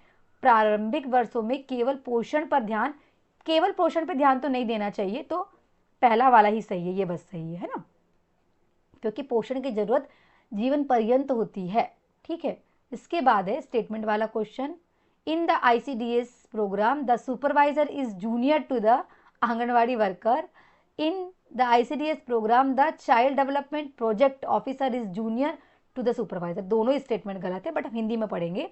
ICDS कार्यक्रम में सुपरवाइजर जो होता है, बोल रहा है वो आंगनवाड़ी वर्कर के नीचे काम करता है। ऐसा होता है क्या? बिल्कुल नहीं होता। आंगनवाड़ी कार्यकर्ता के अंदर सुपरवाइजर के अंतर्गत बहुत सारे आंगनवाड़ी कार्यकर्ता काम करते हैं। सुपरवाइजर आंगनवाड़ी वालों के ऊपर होता है, तो ये स्टेटमेंट गलत है। ICDS कार्यक्रम में CDP जो सुपरवाइजर का जूनियर, ये भी गलत है, तो both the statements are wrong. ठीक है, इनकरेक्ट कहेंगे हम। क्वेश्चन नंबर 5 कहता है, स्टेटमेंट है mobile creches operate its center in rural areas, the duration of continuous attendance of children at the particular mobile crèche center is 1 year. Mobile क्रैच ग्रामीण क्षेत्रों में अपनी केंद्र चलाता है। किसी विशेष मोबाइल क्रैच केंद्र पर बच्चों के निरंतर उपस्थिति की अवधि 1 वर्ष होती है। तो मुझे शायद दोनों ही स्टेटमेंट रॉन्ग लग रहे हैं और बिल्कुल सही है, ऐसा कुछ नहीं होता। ग्रामीण क्षेत्र में नहीं चलती ये योजना, स्पेशली वर्किंग साइट्स पर चलती हैं और उपस्थिति 1 वर्ष के लिए होती है, ऐसा कुछ भी नहीं है। ठीक है, इसके बाद है which of the following reflects and negative attitude toward children with disabilities. निम्नलिखित में से कौन सा व्यवहार विकलांग या अपंग बच्चे के प्रति नकारात्मक दृष्टिकोण को दर्शाता है? अंधविश्वास एवं डर, घृणा, उपहास और मजाक, और सहानुभूति और सहयोग। बिल्कुल सहानुभूति और सहयोग ही होना चाहिए। नहीं, क्या पूछ रहा है 96 का, और एक्चुअली स्टेटमेंट वाले से सबको बताना है ना, नीचे दिए गए विकल्प में से सही उत्तर बताना है। सही उत्तर ये है कि ये सहानुभूति और सहयोग, निम्नलिखित में से कौन सा व्यवहार विकलांग बच्चे, नकारात्मकता को बताता है। ये तो सकारात्मक है, ये मतलब ये अच्छा है, ठीक, ये अच्छा है। नकारात्मक होता ना कि ये हाँ ये नेगेटिव है, ये भी नेगेटिव है, ये भी नेगेटिव है, तो A, B और C ये आपका उत्तर है। प्रश्न बहुत ध्यान से पढ़िएगा, देखिए, है ना, ऐसा होता है। पूरा पढ़ना है, पहले ही उत्तर नहीं लगा देना है। मेरे जैसे मैं जल्दी में कर दी, ऐसा नहीं करना है, आपको बहुत आराम से उत्तर लगाना है। ठीक है, the most suitable communication aid to show the structure of an organisation is. किसी संगठन की संरचना दिखाने के लिए सबसे उपयुक्त संचार सामग्री या एड्स क्या है? पाई चार्ट, मॉडल, प्रवाह चार्ट जिसको फ्लो चार्ट कहते हैं, और बार चार्ट। ये इसमें फ्लो चार्ट इसका आंसर होगा, ध्यान रखना है आपको। संगठन की हमको क्या दिखाना है? उपलब्धियां दिखाना है ना, उपयुक्त हाँ, संगठन की संरचना को दिखा सबसे उपयुक्त संचार होता है प्रवाह चार्ट, जिसको हम बोलते हैं फ्लो चार्ट। ठीक है, इसके बाद है the most common causes of cerebral Pisces. मस्तिष्क घात, सेरेब्रल पाइसी का सबसे उपयुक्त आम कारण क्या है? ठीक है, अनुवांशिक दोष, गर्भधारण से पहले पिता का खराब आहार, जन्म प्रक्रिया के दौरान बच्चे के मस्तिष्क में क्षति या चोट होना, यही उत्तर है। और लेकिन आखिरी पढ़ लेंगे, जन्म के बाद बच्चे का खराब आहार नहीं, ये नहीं है, थर्ड। ठीक है, थर्ड। नेक्स्ट क्वेश्चन नंबर आपका है 99, सेकेंड लास्ट क्वेश्चन PYQ का। Which of the following is not a features of the mobile crisis program. निम्नलिखित में से कौन सा मोबाइल क्राइसिस कार्यक्रम की विशेषता नहीं है, बताना है आपको। बहुकुशल कार्यकर्ता होना चाहिए, कार्यकर्ताओं को केवल एक बार प्रशिक्षण बिल्कुल नहीं, एकीकरण पर केंद्रण बिल्कुल सही, बाल सभा का आयोजन बिल्कुल सही, तो ये नहीं होना चाहिए। ठीक है, नाउ क्वेश्चन नंबर 100। ठीक है, पिछले साल के क्वेश्चन है, देख लो, अनुमान लगा लो, इस हिसाब से आपको भी अपनी तैयारी रखनी है। Arrange the following statement of the communication process in the correct sequence. संचार प्रक्रिया के निम्नलिखित चरणों को सही क्रम में व्यवस्थित आपको करना है। ठीक है, प्राप्तकर्ता प्रक्रिया देता है, प्रेषक संदेश को चुनता है, प्राप्तकर्ता संदेश को प्राप्त करता है, संदेश एक माध्यम के द्वारा प्रसारित होता है। तो यहाँ पे पहला देखो, पहला आता है बी, प्रेषक संदेश को चुनता है, फिर आता है सी, संदेश एक माध्यम के द्वारा प्रसारित किया जाता है। बी और डी पहले देख लो कहाँ है, बी यहाँ है, डी यही है। फिर आता है प्राप्तकर्ता संदेश को प्राप्त करता है और प्राप्तकर्ता प्रतिक्रिया देता है, बिल्कुल, तो ये है। Next part is most important, हम कर रहे हैं मोस्ट IMP MCQ है ना हमारी, ये MCQ है DEC 3 का। चलिए पढ़ते हैं हम यहाँ पे DEC 1 के ब्लॉक 1 का, प्रारंभिक बालावस्था देखभाल और शिक्षा के सिद्धांत पर व्यवहार के ऊपर कुछ इंपॉर्टेंट प्रश्न। ऐसे ब्लॉक वाइज मैं आपको इंपॉर्टेंट क्वेश्चंस कराते जाती हूँ, देखते जाइए फटाफट।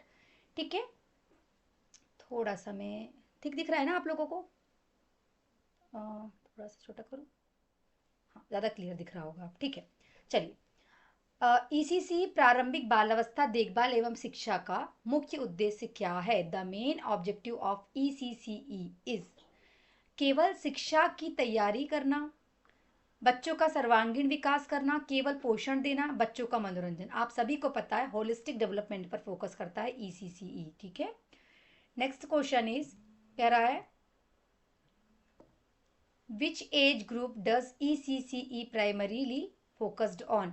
ECCE मुख्य रूप से किस आयु वर्ग पर केंद्रित है। 0 से 3 वर्ष, 3 से 6 वर्ष, 6 से 12 वर्ष, 12 से 18 वर्ष, सभी को पता होना चाहिए 3 से 6 वर्ष के लिए। ठीक है, इसके बाद है आपका क्वेश्चन नंबर 3, कहता है मोंटेसरी पद्धति किसके द्वारा विकसित की गई थी। The Montessori method was developed by, simple सी बात है, मारिया मोंटेसरी, इनका नाम ही लिखा हुआ, मारिया मोंटेसरी के द्वारा। ठीक है, the next question is which of the following is the father of kindergarten. Kindergarten के फादर कौन थे। ठीक है, किंडरगार्टन के फादर थे फ्रोबेल, याद रखिएगा। ठीक है, Froebel. Next question is ECC पाठ्यक्रम में सबसे महत्वपूर्ण सिद्धांत कौन सा है। Which principle is most important in ECC curriculum. Playway method, memorisation, competition, strict discipline. नहीं, किंडरगार्टन या ECC में होता है प्लेवे मेथड, खेल आधारित पद्धति। ठीक है, इसके बाद है कौन सा सिद्धांत संज्ञानात्मक विकास के चरण की व्याख्या करता है। वाइगॉस्की के सिद्धांत, पियाजे के सिद्धांत, स्किनर के सिद्धांत या फ्रायड के सिद्धांत। तो बता दूं आपको कि हमको पता है कि वाइगॉस्की के जो पियाजे जी के सिद्धांत, जीन पियाजे जी के सिद्धांत थे, वो अलग अलग चरण थे उनके संज्ञानात्मक विकास के। ठीक है, पढ़ाया हुआ है मैंने आपको। इसके बाद है करके सीखना किसका सिद्धांत है। Learn by doing is the principle of Montessori पद्धति, किंडरगार्टन पद्धति, एक सेकेंड, किंडरगार्टन पद्धति, एक्टिविटी मेथड जिसे बोलते गतिविधि पद्धति, या व्याख्यान विधि। तो करके सीखना होता है एक्टिविटी मेथड, है ना, ऑप्शन नंबर सी के साथ जाएंगे हम। ठीक, क्वेश्चन नंबर 8 कहता है ECC while skill is most emphasised through play activity. ECC में खेल गतिविधि के माध्यम से किस कौशल पर सबसे अधिक जोर दिया जाता है। सबसे अधिक जोर दिया जाता है सामाजिक कौशल पर, पढ़ने पर नहीं दिया जाता, लिखने पे भी कम दिया जाता है, रटने पर तो दिया ही नहीं जाता। तो सोशलाइज्ड होने की कोशिश की जाती है, करवाई जाती है बच्चों को। ठीक है, इसके बाद है which is the first school of the child. बच्चे का पहला विद्यालय कौन सा है। आंगनवाड़ी, पूर्व विद्यालय, प्री स्कूल, घर या किंडरगार्टन। सभी को पता होना चाहिए कि पहला स्कूल होता है बच्चों के लिए घर, होम। ठीक है, नेक्स्ट है the curriculum in ECC should be, ECC का पाठ्यक्रम कैसा होना चाहिए? ईसीसी का पाठ्यक्रम rigid and flexible, flexible and child centred, teacher centred, examinations oriented? नहीं, फ्लेक्सिबल होना चाहिए, लचीला होना चाहिए और चाइल्ड सेंटर्ड होना चाहिए, बाल केंद्रित ही होना चाहिए। नेक्स्ट क्वेश्चन है क्वेश्चन नंबर 11।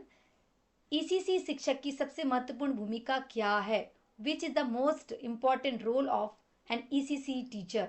बच्चों को दंड देना, मार्गदर्शन और अधिगम को सुगम बनाना, गृह कार्य देना, कॉपी जांचना? बिल्कुल नहीं, guiding and facilitating the learners, facilitator ही हैं ईसीसी टीचर। ठीक है।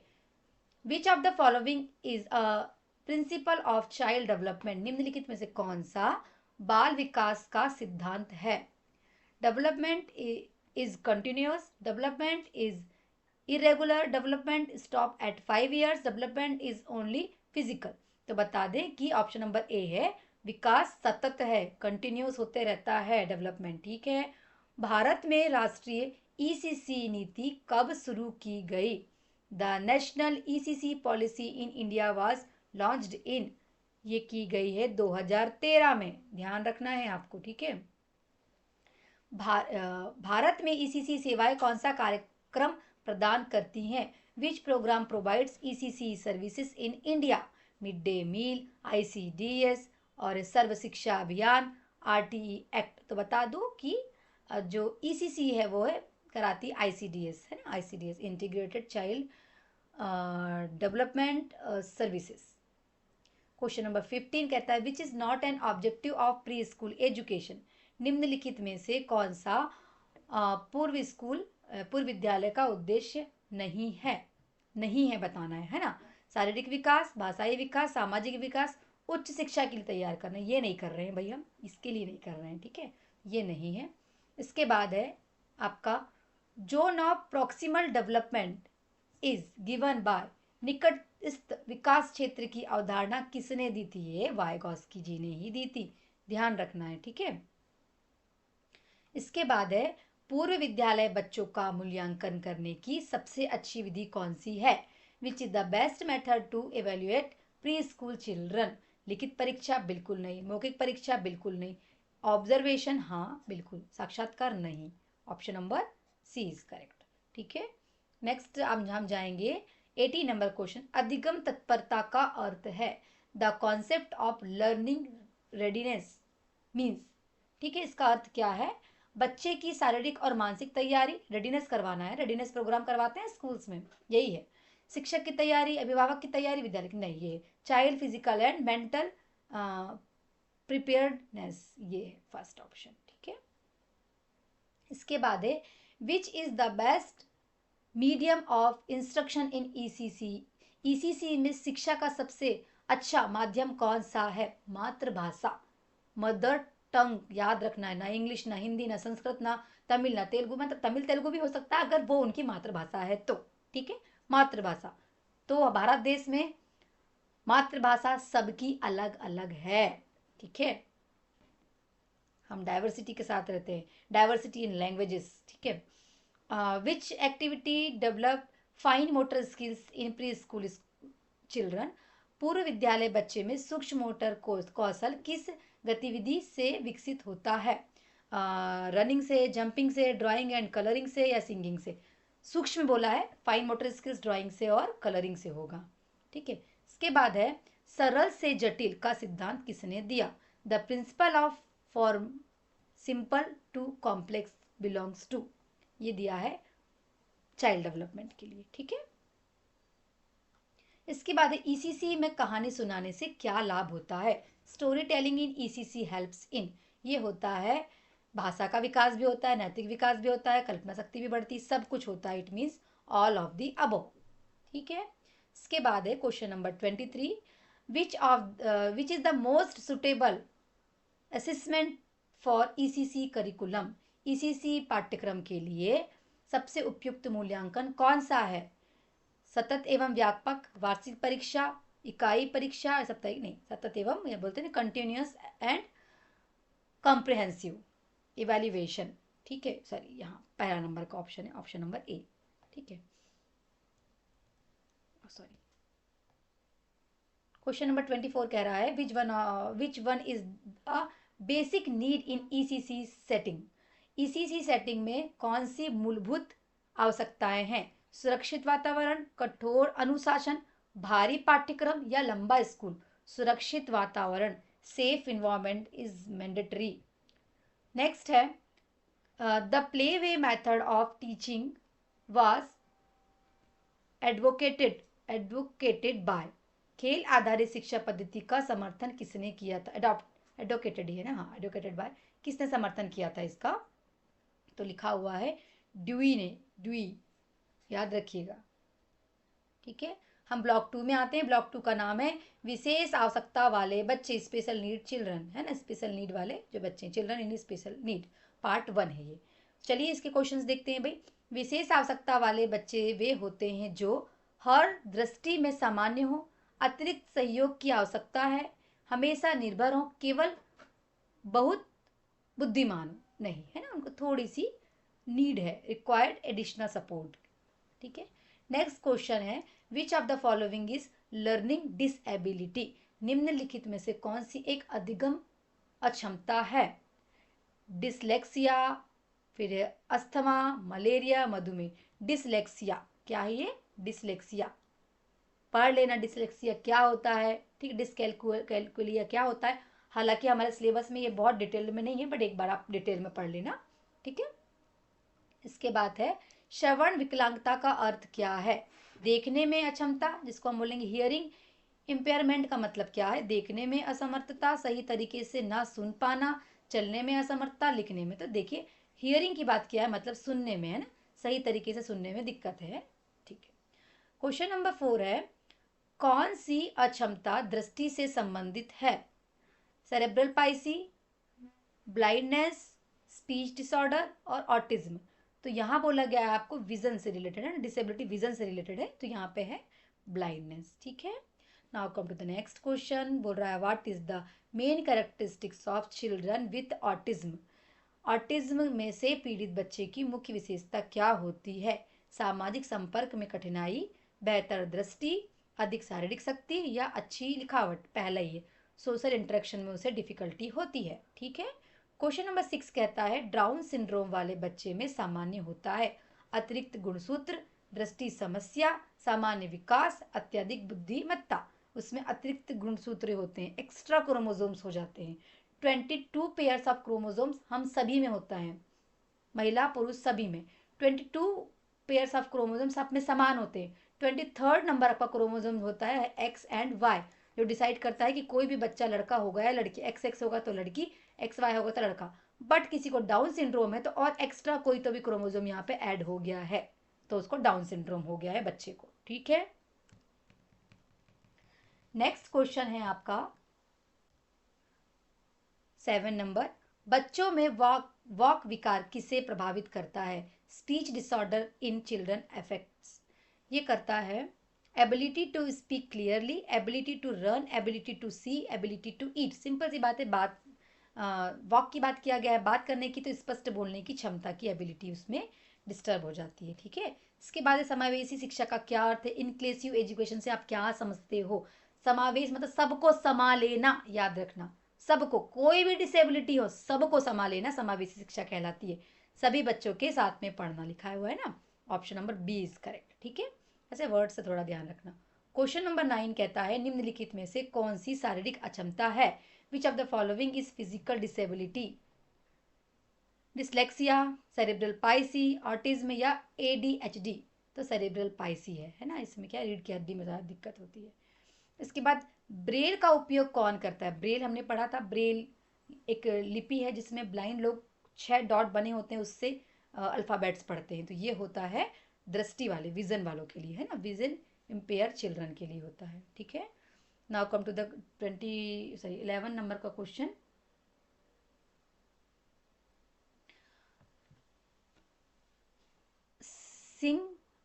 Sign language is helpful for, सांकेतिक भाषा किसके लिए उपयोगी है? हियरिंग इम्पेयरमेंट के लिए, विजुअल के लिए, ऑर्थोपेडिक के लिए है या गिफ्टेड चिल्ड्रन के लिए है? साइन लैंग्वेज का यूज़ किया जाता है उनके लिए जिनको हियरिंग प्रॉब्लम है ना। इसके बाद है ADHD का पूर्ण रूप क्या है? ADHD का पूर्ण रूप है attention deficit hyper active disorder. मतलब बच्चा लगातार कोई भी एक काम नहीं कर सक रहा है, कभी ये कर रहा फिर भूल जा रहा है, कभी वो कर रहा फिर वो भूल जा रहा है, कभी बार बार बार बार कर रहा है। ठीक है, याद रखिएगा। ठीक है, इसके बाद है क्वेश्चन नंबर 13। कौन सी विशेष आवश्यकता बच्चे में कठिनाई से संबंधित है? Which special need is related to difficulty in reading. पढ़ने में कठिनाई होती है तो ये होती है डिसलेक्सिया। याद रखना, डिसलेक्सिया किसके लिए होता है? कहाँ गया डिसलेक्सिया? सी। ये होती है आपको पढ़ने में कठिनाई। डिसकैलकुलिया होता है गणित में, डिसग्राफिया होता है लिखने में। ध्यान रखिएगा, ठीक, मैंने बता दिया। डिसलेक्सिया होता है पढ़ने में दिक्कत हो रही, डिसकैलकुलिया मतलब गणित में दिक्कत हो रही, डिसग्राफिया मतलब लिखने में दिक्कत हो रही। सब याद रख लेना, ऑटिज्म तो अलग ही है। ठीक है, तो हमारा यहाँ सही आंसर है option number C. Question number 14 कहता है विशेष शिक्षा कार्यक्रम का उद्देश्य क्या है? Special education program aims to.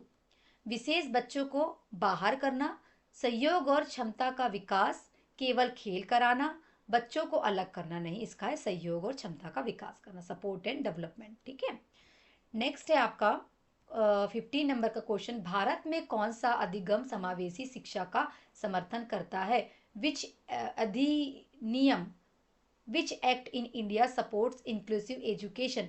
अधिनियम है RTE एक्ट 2009, पहला ही ऑप्शन है। ठीक है, ये बताता है राइट टू एजुकेशन, सभी के लिए शिक्षा। बौद्धिक अक्षमता वाले बच्चे में होती है। चिल्ड्रंस विथ इंटेलेक्चुअल डिसेबिलिटीज है। औसत से कम बुद्धि स्तर, बहुत अधिक बुद्धि स्तर, सामान्य बुद्धि स्तर, पूर्ण स्मरण शक्ति। डेफिनेटली कि औसत से कम बुद्धि स्तर है, मतलब पहला lower than average IQ level. ठीक है, क्वेश्चन नंबर 17 है हमारे यहाँ पे। विद्यालय में संसाधन कक्ष किसके लिए होता है? Resource room in school are mean for, किसके लिए होता है? केवल शिक्षकों के लिए, केवल सामान्य बच्चों के लिए, विशेष आवश्यकता वाले बच्चों के लिए, या प्राचार्य के लिए? तो जो रिसोर्स रूम है वो होता है स्पेशल नीड चिल्ड्रन के लिए। ठीक है, ताकि उनके रिसोर्सेस के द्वारा उनको अलग से सपोर्ट के द्वारा पढ़ाया जा सके। कौन सा उपकरण दृष्टिबाधित बच्चे के लिए सहायक है? Which tool helps children with visual impairment? श्रवण यंत्र, व्हील चेयर, ब्रेल पुस्तक या बैसाखी? अगर विजन वाली प्रॉब्लम है तो ब्रेल की बुक। ठीक है, क्वेश्चन नंबर 19 है। प्रतिभाशाली बच्चे वे होते हैं जो, gifted childrens are those who, औसत से कम बुद्धि स्तर होता है, साधारण प्रतिभा दिखाते हैं, जिन्हें चिकित्सक की आवश्यकता है, जिन्हें हमेशा सहायता की आवश्यकता होती। साधारण प्रतिभा दिखाने वाले, असाधारण लिखा, सॉरी हाँ, असाधारण प्रतिभा दिखाने वाले। मैं अ को तो पढ़ ही नहीं पा रही हूँ। सोइंग एक्सेप्शनल टैलेंट दिखाते हैं, जो एक्सेप्शनल मतलब सबसे लोगों से थोड़ा हटके और एक्स्ट्रॉर्डिनरी टाइप का काम करते हैं। ठीक है, वो होते हैं। इसके बाद है गणित से संबंधित अधिगम अक्षमता को क्या कहते हैं? मैंने अभी बताया डिसकैलकुलिया, ये लिखा है। ठीक है, ऑप्शन नंबर सी कहाँ है? ये है डिसकैलकुलिया। ठीक है, 21 नंबर का क्वेश्चन है स्पीच थेरेपी में कौन सा विशेषज्ञ मदद करता है? Which professional help in speech therapy? जहाँ स्पीच से रिलेटेड होगा। अब देखिए, फिजियोथेरेपिस्ट तो नहीं करेगा, स्पीच थेरेपिस्ट करेगा, बाल रोग विशेषज्ञ भी नहीं करेगा, पोषण विशेषज्ञ भी नहीं करेगा, स्पीच थेरेपिस्ट। ठीक है, now come to the question number 22। विशेष आवश्यकता वाले बच्चों को समर्थन देने का सबसे अच्छा तरीका कौन सा है? अलग करना, स्वीकार्यता और समावेश, उन्हें नज़रअंदाज करना या दंड देना। ये एक्सेप्टेंस एंड इंक्लूजन। ठीक है, इसके बाद है क्वेश्चन नंबर 23। हड्डी संबंधी विकलांगता किसे कहा जाता है? ऑर्थोपेडिक डिसेबिलिटी इफेक्ट्स, सॉरी किसे प्रभावित करता है? इफेक्ट्स, किसे इफेक्ट पहुंचाता है? ऑर्थो मतलब हड्डियों से रिलेटेड है ना? दृष्टि को नहीं, श्रवण को नहीं, गतिशीलता को हाँ, स्मरण को नहीं। Option number C. ठीक है, क्वेश्चन नंबर 24 कहता है विशेष बच्चों के लिए प्रारंभिक हस्तक्षेप सेवा कौन सी है?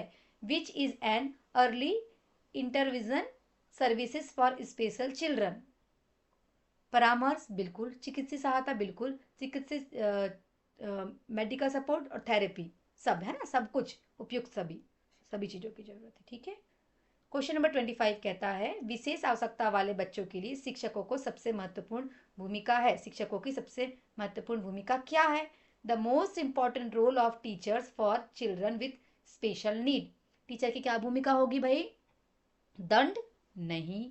प्रोत्साहन और साहस? हाँ। अलग करना? नहीं। उपेक्षा करना? नहीं। तो ऑप्शन नंबर बी के साथ जाएंगे हम।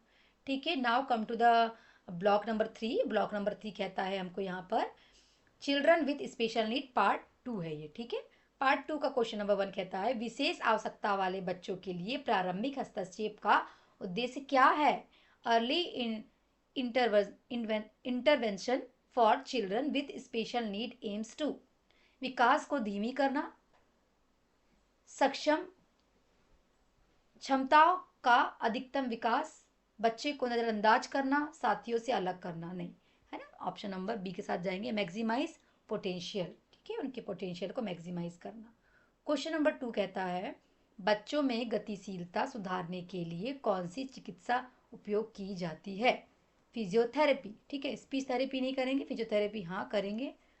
ऑप्टियोपेशनल थेरेपी नहीं, और प्ले थेरेपी भी नहीं। ठीक है, ऑप्शन नंबर बी के साथ जाएंगे। Now come to the question number 3। ये कहता है ऑक्यूपेशनल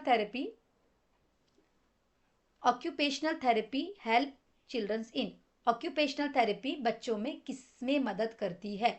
दैनिक गतिविधि में, पढ़ने का कौशल, स्पष्ट बोलना, या केवल शारीरिक ताकत? तो दैनिक गतिविधियों में, है ना, डेली एक्टिविटी के लिए हेल्प करता है। ठीक है, now come to the question number 4। बच्चों में ऑटिज्म का सामान्य संकेत क्या है? ऑटिज्म मतलब उसको सोशली विड्रॉल हो रहा है बच्चा। ठीक है, बाकी ये सब चीज़ों से कोई प्रॉब्लम नहीं है। Now come to the question number 5 कहता है विशेष बच्चों को पढ़ने के लिए कौन सा दृष्टिकोण अनुशासित है? इसके लिए आपको करना है व्यक्तिगत निर्देश। पहला ही सही, सभी के लिए समान पद्धति नहीं कर सकते। स्पेशल बच्चे हैं तो हमें स्पेशल अप्रोच लगाना पड़ेगा। ठीक है, इसके बाद है श्रवण बाधित बच्चे के लिए सहायक उपकरण में शामिल है ना। Assistive device for the children with hearing impairment include. अगर किसी को हियरिंग प्रॉब्लम है, सुनने में प्रॉब्लम है, तो हियरिंग एड्स का यूज करेंगे। ब्रेल का नहीं करेंगे, व्हील चेयर का भी नहीं करेंगे, बैसाखी का भी नहीं करेंगे। ठीक है, क्वेश्चन नंबर 7 कहता है which disorder affects attention span and activity level in children. कौन सा विकार बच्चों में ध्यान और गतिविधि स्तर को प्रभावित करता है? ये करता है ADHD। मैंने अभी बताई थी ना आपको। हाँ, ADHD दिख रहा है यहाँ पे ऑप्शन में, बिल्कुल दिख रहा है। चलिए, इसके बाद क्वेश्चन नंबर 8 कहता है which method is effective for children with learning disabilities. अधिगम अक्षमताओं वाले बच्चों के लिए कौन सी विधि प्रभावी है? अधिगम, है ना, तो यह है मल्टी सेंसरी लर्निंग। ठीक है, रूट मेथड रटने वाली नहीं करेंगे, गलतियों को अनदेखा भी नहीं करेंगे, केवल मौखिक नहीं करेंगे। नेक्स्ट क्वेश्चन नंबर 9 कहता है कौन सी अक्षमता संतुलन और समन्वय को प्रभावित करती है? Which ability affects balance and coordination. Cerebral palsy. कहाँ है सेरेब्रल पाइसी? पहला ही ऑप्शन है। ठीक है, क्योंकि रीढ़ की हड्डी इफेक्ट होती है इसमें। इसके बाद है children with hearing impairment communicate mainly through. श्रवण बाधित बच्चे मुख्य रूप से किसके माध्यम से संवाद करते हैं? श्रवण वाली प्रॉब्लम है, मतलब बच्चों को सुनने में प्रॉब्लम है, तो ये करेंगे सांकेतिक भाषा से, है ना। स्पष्ट तो नहीं बोल पाएंगे, पढ़ के भी नहीं करेंगे, केवल लिख के भी नहीं करेंगे, ये करेंगे साइन लैंग्वेज में बात। ठीक है, विशेष शिक्षक को किसकी जानकारी होनी चाहिए? Special educators need to have knowledge. बाल विकास का, विकलांगता और हस्तक्षेप, शिक्षण रणनीति, उपरोक्त सभी। बिल्कुल सभी का ज्ञान होना चाहिए। ठीक है, इसके बाद क्वेश्चन नंबर 12 कहता है प्रारंभिक हस्तक्षेप में पहला कदम क्या है? Which is the first step in earlier intervention. निदान, चिकित्सा, शिक्षा या मनोरंजन गतिविधि। सबसे पहले होना चाहिए डायग्नोसिस, हमें डायग्नोस करना है सबसे पहले। ठीक है, come to the question number 13। Physiotherapist किसे सुधारने में मदद करता है? गतिविधियों वाली, मोबिलिटी को। ठीक है, स्पीच को भी नहीं करता, विजन को भी नहीं करता, मेमोरी को भी नहीं करता। क्वेश्चन नंबर 4 कहता है IEP स्टैंड फॉर। IEP का क्या फुल फॉर्म है? Individualised educational plan. लिखा है क्या इंडिविजुअलाइज्ड एजुकेशनल प्लान? पहला ही है, तो पहला ही आंसर आपका सही है। क्वेश्चन नंबर 15 कहता है आपसे कि प्रारंभिक हस्तक्षेप से किसे सबसे अधिक लाभ होता है? Which children benefits most from earlier intervention. सामान्य बच्चे, विशेष आवश्यकता वाले बच्चे, वयस्क या वृद्ध नहीं, जिन बच्चों को आवश्यकता है विथ स्पेशल नीड। ठीक है, क्वेश्चन नंबर 16 कहता है कौन सी चिकित्सा दैनिक जीवन कौशल सुधारने में मदद करता है। अब भी देखे हमने कौन सी सॉरी ऑक्यूपेशनल थेरेपी है ना, ये लिखा है ऑक्यूपेशनल थेरेपी पहला ही है, ठीक है। फिजियोथेरेपी भी नहीं होगी, स्पीच थेरेपी भी नहीं होगी। 17 नंबर का क्वेश्चन कहता है सहायक तकनीक में शामिल है। असिस्टिव टेक्नोलॉजी इंक्लूड, क्या इंक्लूड है भाई इसमें? श्रवण यंत्र, संचार उपकरण, व्हील चेयर और सभी, यस सभी इंक्लूड है। 18 नंबर क्वेश्चन आपसे कह रहा है कि डाउन सिंड्रोम वाले बच्चों में सामान्य होता है औसतम बुद्धि स्तर, औसत से कम बुद्धि स्तर, अत्यधिक बुद्धि स्तर और सामान्य वाक। बता दें कि इसका आंसर है बी, बिलो, है ना, औसतम से भी कम बुद्धि स्तर होता है। क्वेश्चन नंबर 19 कहता है सेरेब्रल पाइसी वाले बच्चे की विशेषता क्या है।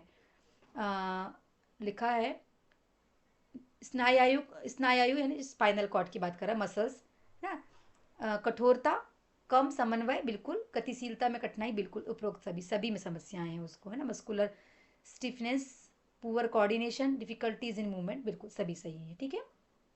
नाउ कम टू द 20, लिखा हुआ है ऑप्टिज्म वाले बच्चों को पढ़ाने में कौन सी विधि प्रभावी है। दृश्य साधन, बहुसंदेशी दृष्टिकोण, संरचित शिक्षण और उपयोग, सभी है ना, सभी की जरूरत पड़ेगी, ठीक है, ऑल ऑफ देम।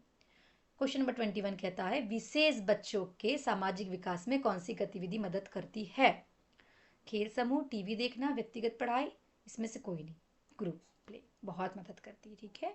समावेशी का अर्थ क्या है? इंक्लूसिव, बताया मैंने, एजुकेशन ऑल, सबके लिए जहाँ लिखा है ऑल शब्द दिख गया इंक्लूजन में तो वही है, देखिए बी इसमें दिख रहा है ऑल, तो यही जाएगा, है ना, जहाँ सब बच्चों को एक साथ पढ़ाना है, इंक्लूड सबको कर रहे हैं।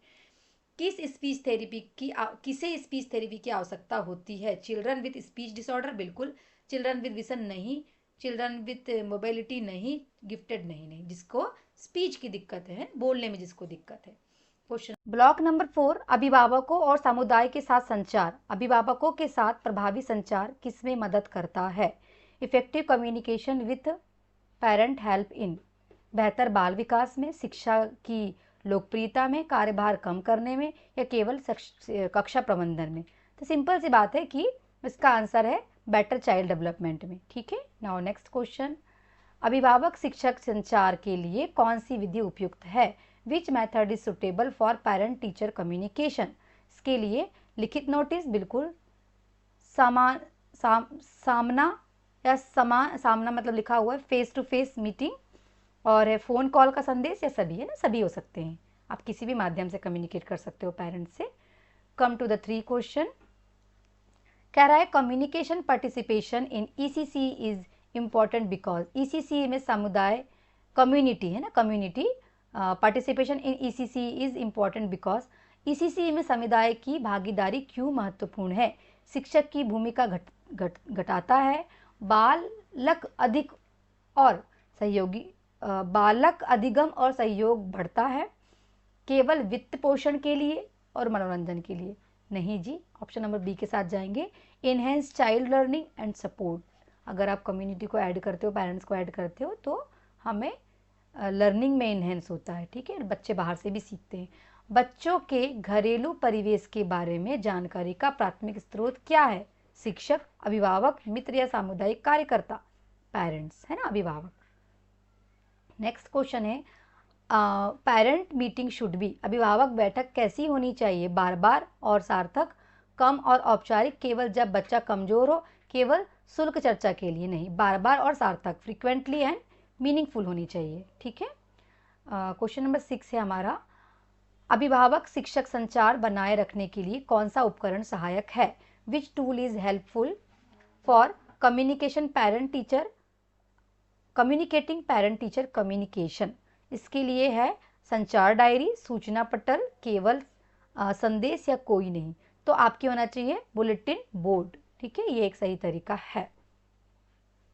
नेक्स्ट क्वेश्चन इज शिक्षकों द्वारा घर का दौरा किसमें मदद करता है?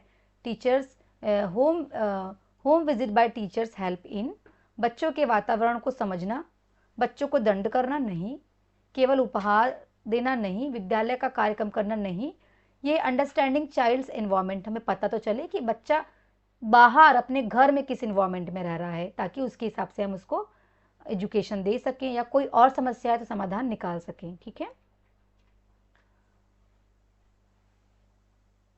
नेक्स्ट है आपका सामुदायिक संसाधन ईसीसी में किस प्रकार मदद करता है। Community resources can support ECC by सामग्री प्रदान करके गतिविधियों में भाग लेना, वित्तीय सहायता उपयुक्त सभी में वित्तीय सहायता भी मिलती है, प्रोवाइडिंग मटेरियल भी, पार्टिसिपेटिंग इन एक्टिविटीज भी और फाइनेंशियल सपोर्ट सब ऑल ऑफ द अबो। ठीक है, इसके बाद है अभिभावकों के साथ कौन सा संचार शैली सबसे प्रभावी है। Which communication style is most effective with parent. आक्रामक, मित्रवत और सम्मानजनक, मौन या सख्त औपचारिकता, है ना, aggressive, friendly and respectful, silent और स्ट्रिक्टली फॉर्मल। तो बता दें फ्रेंडली होंगे भाई, ये तो सिंपल सी बात है, हमको तो ऐसा ही मनुष्य हैं हम। ठीक है, इसके बाद है अभिभावकों को भेजे गए न्यूज़लेटर किसमें मदद करते हैं। Newsletter send to parents help in, ये मदद किस किस में करते हैं।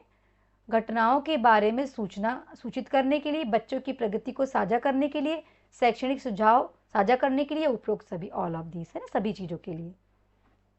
नेक्स्ट क्वेश्चन है शिक्षकों द्वारा सक्रिय सुनवाई का अर्थ क्या है। Active listening bye teachers means क्या होता है। अभिभावकों को नज़रअंदाज करना नहीं, पूरा ध्यान देना और समझना, हाँ, ज़्यादा बोलना नहीं, केवल नोट्स लेना नहीं, है ना, ये होता है। Paying full attention and understanding. ठीक है, क्वेश्चन नंबर 12 कहता है ईसीसी गतिविधियों में अभिभावक भागीदारी किसमें मदद करती है। Parent participation in ECC activities help in, बच्चों के सर्वांगीण विकास में, बच्चों का आराम, पाठ्यक्रम घटाना, केवल प्रशासनिक कार्य, बच्चों के सर्वांगीण विकास के लिए, होलिस्टिक डेवलपमेंट के लिए। ठीक है, क्वेश्चन नंबर 13 कहता है कि बाल देखभाल के बारे में समुदाय को शिक्षित करने के लिए कौन सी विधि उपयुक्त है। Which method is suitable for educating the community about the child care. कार्यशाला, सामुदायिक बैठक, सूचना अभियान या उपयुक्त सभी, ऑल ऑफ दीज, है ना, सभी होंगे। ठीक है, ये सभी तरीके अपना सकते हैं हम। अभिभावक के साथ प्रभावी संचार में बाधा कौन सी है, कौन सा रुकावट कौन सी आ सकती है, बैरियर्स कौन कौन से हैं, देखते हैं। भाषाई अंतर, समय की कमी, गलतफहमी, उपरोक्त सभी, ये सभी हो सकते हैं। ठीक है, शिक्षकों को अभिभावकों को प्रतिक्रिया कब देना चाहिए। नियमित रूप से, केवल वर्ष के अंत में, केवल बच्चों के गलत व्यवहार पर, या कभी नहीं। नियमित रूप से, है ना, नियमित रूप से हमें रेगुलरली इंटरेक्ट करते रहना चाहिए पेरेंट्स से, ताकि फीडबैक मिलते रहे और हमें भी जानकारियां बच्चों की मिलती रहे। ठीक है, ईसीसी में समुदाय को शामिल करने का सबसे प्रभावी तरीका कौन सा है। Which is the most effective way to involve community in ECC. गतिविधियों में स्वयं सेवा, केवल वित्तीय दान, केवल बच्चों का निरीक्षण और उन्हें शामिल ना करना। बता दें आपको गतिविधियों में स्वयं सेवा, है ना, ए, वॉलंटरीली इन एक्टिविटीज। क्वेश्चन नंबर आपका 17 है घर विद्यालय संचार किसमें मदद करता है। Home school communication helps in, बच्चों की ज़रूरतों को समझना, विद्यालय बजट घटाना, शिक्षक का आराम, या केवल प्रशासनिक कार्य। यह है कि अंडरस्टैंडिंग चाइल्ड्स नीड, है ना, बच्चे की नीड को भी समझ सकते हैं हम अगर हम कम्युनिकेट करते रहेंगे तो। अभिभावक प्रतिक्रिया क्यों महत्वपूर्ण है। Parents feedback is important because कि शिक्षण विधि में सुधार के लिए, बच्चे के घर की स्थिति समझने के लिए, अधिगम गतिविधियों की योजना के लिए, या उपरोक्त सभी, बिल्कुल सभी चीज़ों के लिए फीडबैक हमें लेना जरूरी है। इसके बाद है अभिभावकों से संवाद करते समय शिक्षकों के लिए कौन सा दृष्टिकोण आवश्यक है। सम्मानजनक, आलोचनात्मक, निरादर या आक्रामक, रिस्पेक्टफुल होना चाहिए। ठीक है, नेक्स्ट क्वेश्चन है कि समुदाय स्वास्थ्य कार्यकर्ता ईसीसी में किस प्रकार मदद कर सकते हैं। Community health workers can support ECC by, कैसे मदद कर सकते हैं भाई। स्वास्थ्य जांच करके, पोषण मार्गदर्शन करके, जागरूकता का कार्यक्रम, सभी, ऑल ऑफ दिस। ठीक है, फिर है सफल अभिभावक शिक्षक संचार की कुंजी क्या है। Which is the key of successful parent teacher communication. विश्वास और सम्मान, कठोर नियम, बैठक से बचना, दंड। पहला है ट्रस्ट एंड रिस्पेक्ट। ठीक है, क्वेश्चन नंबर 22 कहता है सामना यानी कि face to face meeting are important because, सामने बैठकर जो बैठक करना है उसका महत्व क्या है, प्रबंध बनाना, संदेह दूर करना, विचार का आदान प्रदान, उपरोक्त सभी चीजें है ना, सभी चीजें, ऑल ऑफ देम। ठीक है। क्वेश्चन नंबर 23 कहता है which of the following helps in parents involvement, अभिभावकों की भागीदारी में किससे मदद मिलती है, parent teacher meeting, home visit, workshop and training, या ऑल ऑफ द अबो, सभी में है ना, all of the above.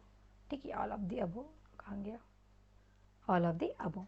Question number next है आपका, ईसीसी में समुदाय की भागीदारी में बाधा कौन सी है, जागरूकता की कमी, समय की कमी, सांस्कृतिक अंतर, बिल्कुल ये सभी हैं, ये सभी हैं। ठीक है, होता है, सही सामना करना पड़ता है। अभिभावकों के साथ सकारात्मक संचार किसकी ओर ले जाता है, positive communication with parent leads to strong home school partnership, child's improved learning, better classroom environment, all of the, सभी चीज़ों में है ना। आप अगर इंटरेक्ट करते रहोगे तो इन सभी चीज़ों में आपका इम्प्रूवमेंट होगा। DC3 का लास्ट ब्लॉक है, ब्लॉक नंबर 5। इसके मोस्ट इंपॉर्टेंट कुछ क्वेश्चंस देख लेते हैं। The primary goal of children's programs is to, बाल कार्यक्रम के मुख्य उद्देश्य क्या क्या हैं, केवल मनोरंजन, सर्वांगीण विकास, केवल शैक्षणिक उपलब्धियां, वित्तीय लाभ, सर्वांगीण विकास, होलिस्टिक डेवलपमेंट ही होता है। ठीक है। फिर नेक्स्ट क्वेश्चन है आपका, बाल कार्यक्रम की योजना बनाने में पहला कदम क्या है, मूल्यांकन, आवश्यकताओं का मूल्यांकन, कार्यान्वयन या रिपोर्ट। तो आवश्यकताओं का मूल्यांकन करना चाहिए सबसे पहले। ठीक है। फिर है बाल कार्यक्रमों में समय प्रबंधन किसमें मदद करता है, संसाधनों का कुशल उपयोग, बच्चों की भागीदारी घटाना, केवल शैक्षणिक ध्यान, गतिविधियों को अनदेखा करना, नहीं, संसाधनों का कुशल उपयोग में। ठीक है। नेक्स्ट क्वेश्चन है आपका, बच्चों के कार्यक्रम प्रबंधन में कौन सा सिद्धांत महत्वपूर्ण है, बाल केंद्रित दृष्टिकोण, शिक्षक केंद्रित, जहां बाल केंद्रित आता है ना वही बेस्ट आंसर होता है। ठीक है। लाभ केंद्रित, केवल कठोर नहीं, चाइल्ड सेंटर्ड। ठीक है। नेक्स्ट क्वेश्चन है आपका, बाल कार्यक्रमों की निगरानी किसके लिए की जाती है, monitorization of children's programs is done to, किस लिए की जा रही है निगरानी, कि कार्यक्रम की गुणवत्ता सुनिश्चित करने के लिए। बिल्कुल सही है, ये बच्चों को दंडित करने के लिए नहीं, शिक्षण घटाने के लिए नहीं, केवल प्रशासनिक रिपोर्ट के लिए नहीं। ठीक है। ये है कि इनहेंसिंग प्रोग्राम्स क्वालिटी, कि भैया जिस उद्देश्य से प्रोग्राम चलाया जा रहा है क्या उसका पालन हो रहा है, अगर उसकी जांच होगी तो पता चलेगा। सफल बाल कार्यक्रम के लिए कौन सा कारक महत्वपूर्ण है, which factor is crucial for successful children's program, प्रशिक्षित कर्मचारी, पर्याप्त संसाधन, सही योजना, उपयुक्त सभी, ऑल ऑफ द अबो। ठीक है। नेक्स्ट क्वेश्चन है, बाल कार्यक्रम में मूल्यांकन किससे में मदद करता है, कार्यक्रम की प्रभावशीलता समझने में, केवल बच्चों के मूल्यांकन में, गतिविधियों को घटाने में, और परिणामों को अनदेखा करने के लिए नहीं, ये अंडरस्टैंडिंग प्रोग्राम्स इफेक्टिवनेस। ठीक है, कि प्रोग्राम जिस तरीके से ऑर्गेनाइज किया जा रहा है क्या उसका हमें रिजल्ट प्रॉपर मिल रहा है। बाल भागीदारी क्यों महत्वपूर्ण है, अधिगम और सामाजिक कौशल को बढ़ाने के लिए, जी बिल्कुल, शिक्षक की भूमिका घटाने के लिए, नहीं, क्या बोल रहा है, बाल भागीदारी क्यों महत्वपूर्ण है, अधिगम और सामाजिक कौशल बढ़ाने के लिए, enhancing learning and social skill. फिर है जी बिल्कुल सही, शिक्षक की भूमिका घटाने के लिए नहीं, केवल मनोरंजन के लिए नहीं, उपरोक्त नहीं। ठीक है, इसमें से पहला ही सही है। ठीक है। क्वेश्चन नंबर 8 कहता है, किसे बाल गतिविधि के अंदर का उदाहरण माना जाता है, which is an example of indoor children's activity, कहानी सुनाना नहीं, दौड़ना, हाँ कहानी सुनाना हो सकता है, दौड़ना, बाहरी खेल, और प्राकृतिक वॉक नहीं, है ना। इंडोर की बात किया है, घर के अंदर, रूम के अंदर, क्लासरूम के अंदर। ठीक है। बाहरी गतिविधियां बच्चों में किस में मदद करती हैं, जब बच्चे बाहर खेलते हैं तो किस किस चीज़ में मदद होती है, शारीरिक विकास, हाँ जी, सामाजिक संपर्क, हाँ जी, अवलोकन कौशल, हाँ जी, उपरोक्त सभी, हाँ जी।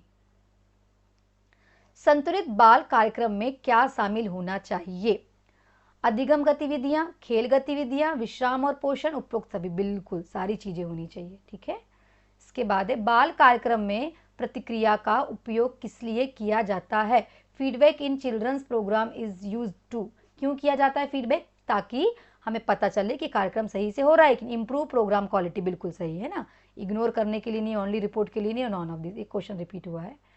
क्वेश्चन नंबर 13 कहता है कौन सा दृष्टिकोण कार्यक्रम में बाल अधिकारों पर केंद्रित है? सामाजिक दृष्टिकोण, शैक्षणिक दृष्टिकोण, अधिकार आधारित दृष्टिकोण, प्रबंधन दृष्टिकोण। देखिए ये राइट बेस्ड वाला है ना, अधिकार आधारित दृष्टिकोण। ठीक है। क्वेश्चन नंबर 14 है बाल कार्यक्रमों में समय सारणी योजना किसकी सुनिश्चितता करती है? संगठित समय सारणी, बच्चों की भागीदारी, गतिविधियों का प्रभावी उपयोग, उपरोक्त सभी बिल्कुल सही है ना। इसके बाद है क्वेश्चन नंबर 15 बाल कार्यक्रमों में संसाधन प्रबंधन में क्या शामिल है?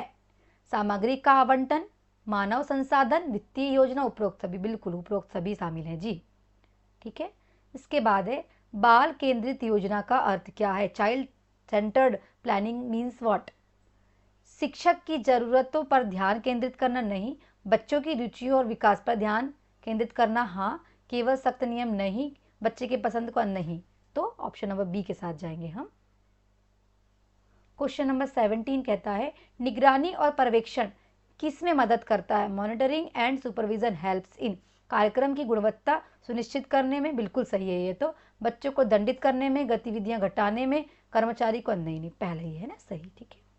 18 नंबर क्वेश्चन कह रहा है कार्यक्रम प्रबंधन के लिए कौन सा कौशल आवश्यक है? Which skill is essential for program manager? नेतृत्व, संचार, योजना और संगठन और उपरोक्त सभी। 19 नंबर का क्वेश्चन कहता है बाल कार्यक्रम में अभिभावक की भागीदारी किसकी सुनिश्चितता करती है? बेहतर बाल विकास, शिक्षक का कार्यभार कम करना, केवल कक्षा अनुशासन, कोई नहीं। बेहतर बाल विकास के लिए, बेटर चाइल्ड डेवलपमेंट के लिए। नेक्स्ट क्वेश्चन इज दैट बाल कार्यक्रमों में समुदाय का सहयोग किसमें शामिल है? वित्तीय सहायता, स्वयंसेवी सहायता, संसाधन साझा करना या उपरोक्त सभी में। ठीक है। हाँ। नेक्स्ट है play based learning in programs help in कार्यक्रमों में खेल आधारित अधिगम किसमें मदद करता है? शारीरिक विकास में, संज्ञानात्मक विकास में, सामाजिक विकास में, ऑल ऑफ द अबव सभी में। बिल्कुल है ना, सभी में। खेल एक्टिविटीज इसलिए प्ले वे मेथड से पढ़ाया जाता है बच्चों को। कौन सा दृष्टिकोण कार्यक्रमों में सामाजिक समावेशन पर केंद्रित है? Which perspectives focused on social interaction in programs? अधिकारित आधारित दृष्टिकोण, सामाजिक दृष्टिकोण, प्रबंधन दृष्टिकोण, आर्थिक दृष्टिकोण। यह है सामाजिक दृष्टिकोण। ठीक है। सामाजिक ऊपर लिखा हुआ है सामाजिक समावेश, तो सामाजिक आएगा। नेक्स्ट है बच्चों की मिली प्रतिक्रिया प्रबंधन को किसमें मदद करती है ना? जो भी फीडबैक मिल रहा है उससे क्या मदद होगी? कार्यक्रम गतिविधि सुधारना, लागत घटाना, कर्मचारी को दंडित करना या कोई नहीं? पहला ही होगा है ना। फीडबैक इसीलिए लिया जाता है। नेक्स्ट क्वेश्चन है आपका क्वेश्चन नंबर 24 कहता है बाल कार्यक्रम में दस्तावेजीकरण किस लिए आवश्यक है? Documentation in children's program is necessary for record रखने के लिए, मूल्यांकन के लिए, अधिकारियों को रिपोर्ट करने के लिए, सभी। बिल्कुल सही है ना। लास्ट बट नॉट लीस्ट बाल कार्यक्रमों की स्थिरता किस पर निर्भर करती है? पर्याप्त संसाधन, सामुदायिक और अभिभावक समर्थन, कुशल प्रबंधन, उपरोक्त सभी। बिल्कुल उपरोक्त सभी। यहाँ पे हमारा खत्म होता है DECE 3 का पूरा हमारा रिवीजन। किसके साथ? PYQ और MCQ, जिसमें हमने मोस्ट इम्पॉर्टेंट MCQ किए हैं। उम्मीद है मेरी इतनी सारी मेहनत जो मैंने आपके लिए थ्योरी की क्लासेस लेके आई, इनोवेटिव तरीके से बुक को रिप्रेजेंट किया है आपको थ्योरी क्लासेस में, फिर मैंने most important questions topic wise collect करके लाया है, आपकी प्रैक्टिस कराया है। तो ढेर सारा प्यार दीजिएगा, ढेर सारा कमेंट कीजिएगा, ताकि मुझे आप लोगों के फीडबैक से समझ में आए कि हाँ बच्चे पसंद कर रहे हैं, और हम आप लोगों के लिए ढेर सारी ऐसी ही प्रेरणावर्धक और नॉलेजेबल वीडियोस लेके आए, ताकि जो DC के बच्चे हैं उनको सारी जो जानकारियां हैं वो फ्री में अवेलेबल हो पाए, क्योंकि डिस्टेंस लर्निंग कोर्स में बच्चों को जानकारियां नहीं मिल पाती। तो लाइक से सब्सक्राइब करना नहीं भूलना है, और दोस्तों को शेयर करो जो DEC कोर्स कर रहे हैं। नंबर विजिबल हो रहा है, नंबर का यूज तब करना जब फाइल बनाने के लिए PDF परचेज करना हो। चैनल विजिट करो। पेपर के बाद रिजल्ट कब आता है, कैसे आता है, मैंने चैनल पर डाला हुआ है। एक साथ रिजल्ट नहीं आता, जो चीज़ जब चेक होती है तब उसके रिजल्ट आते हैं। ग्रेड कार्ड स्टेटस में मार्क्स शो होते हैं। जुड़े रहिएगा मेरे साथ, ताकि आप पूरा मिलकर बदलते हुए हमारे देश के शिक्षा जगत में अपना योगदान देकर देश का विकास कर सके। Thank you so much and all the best.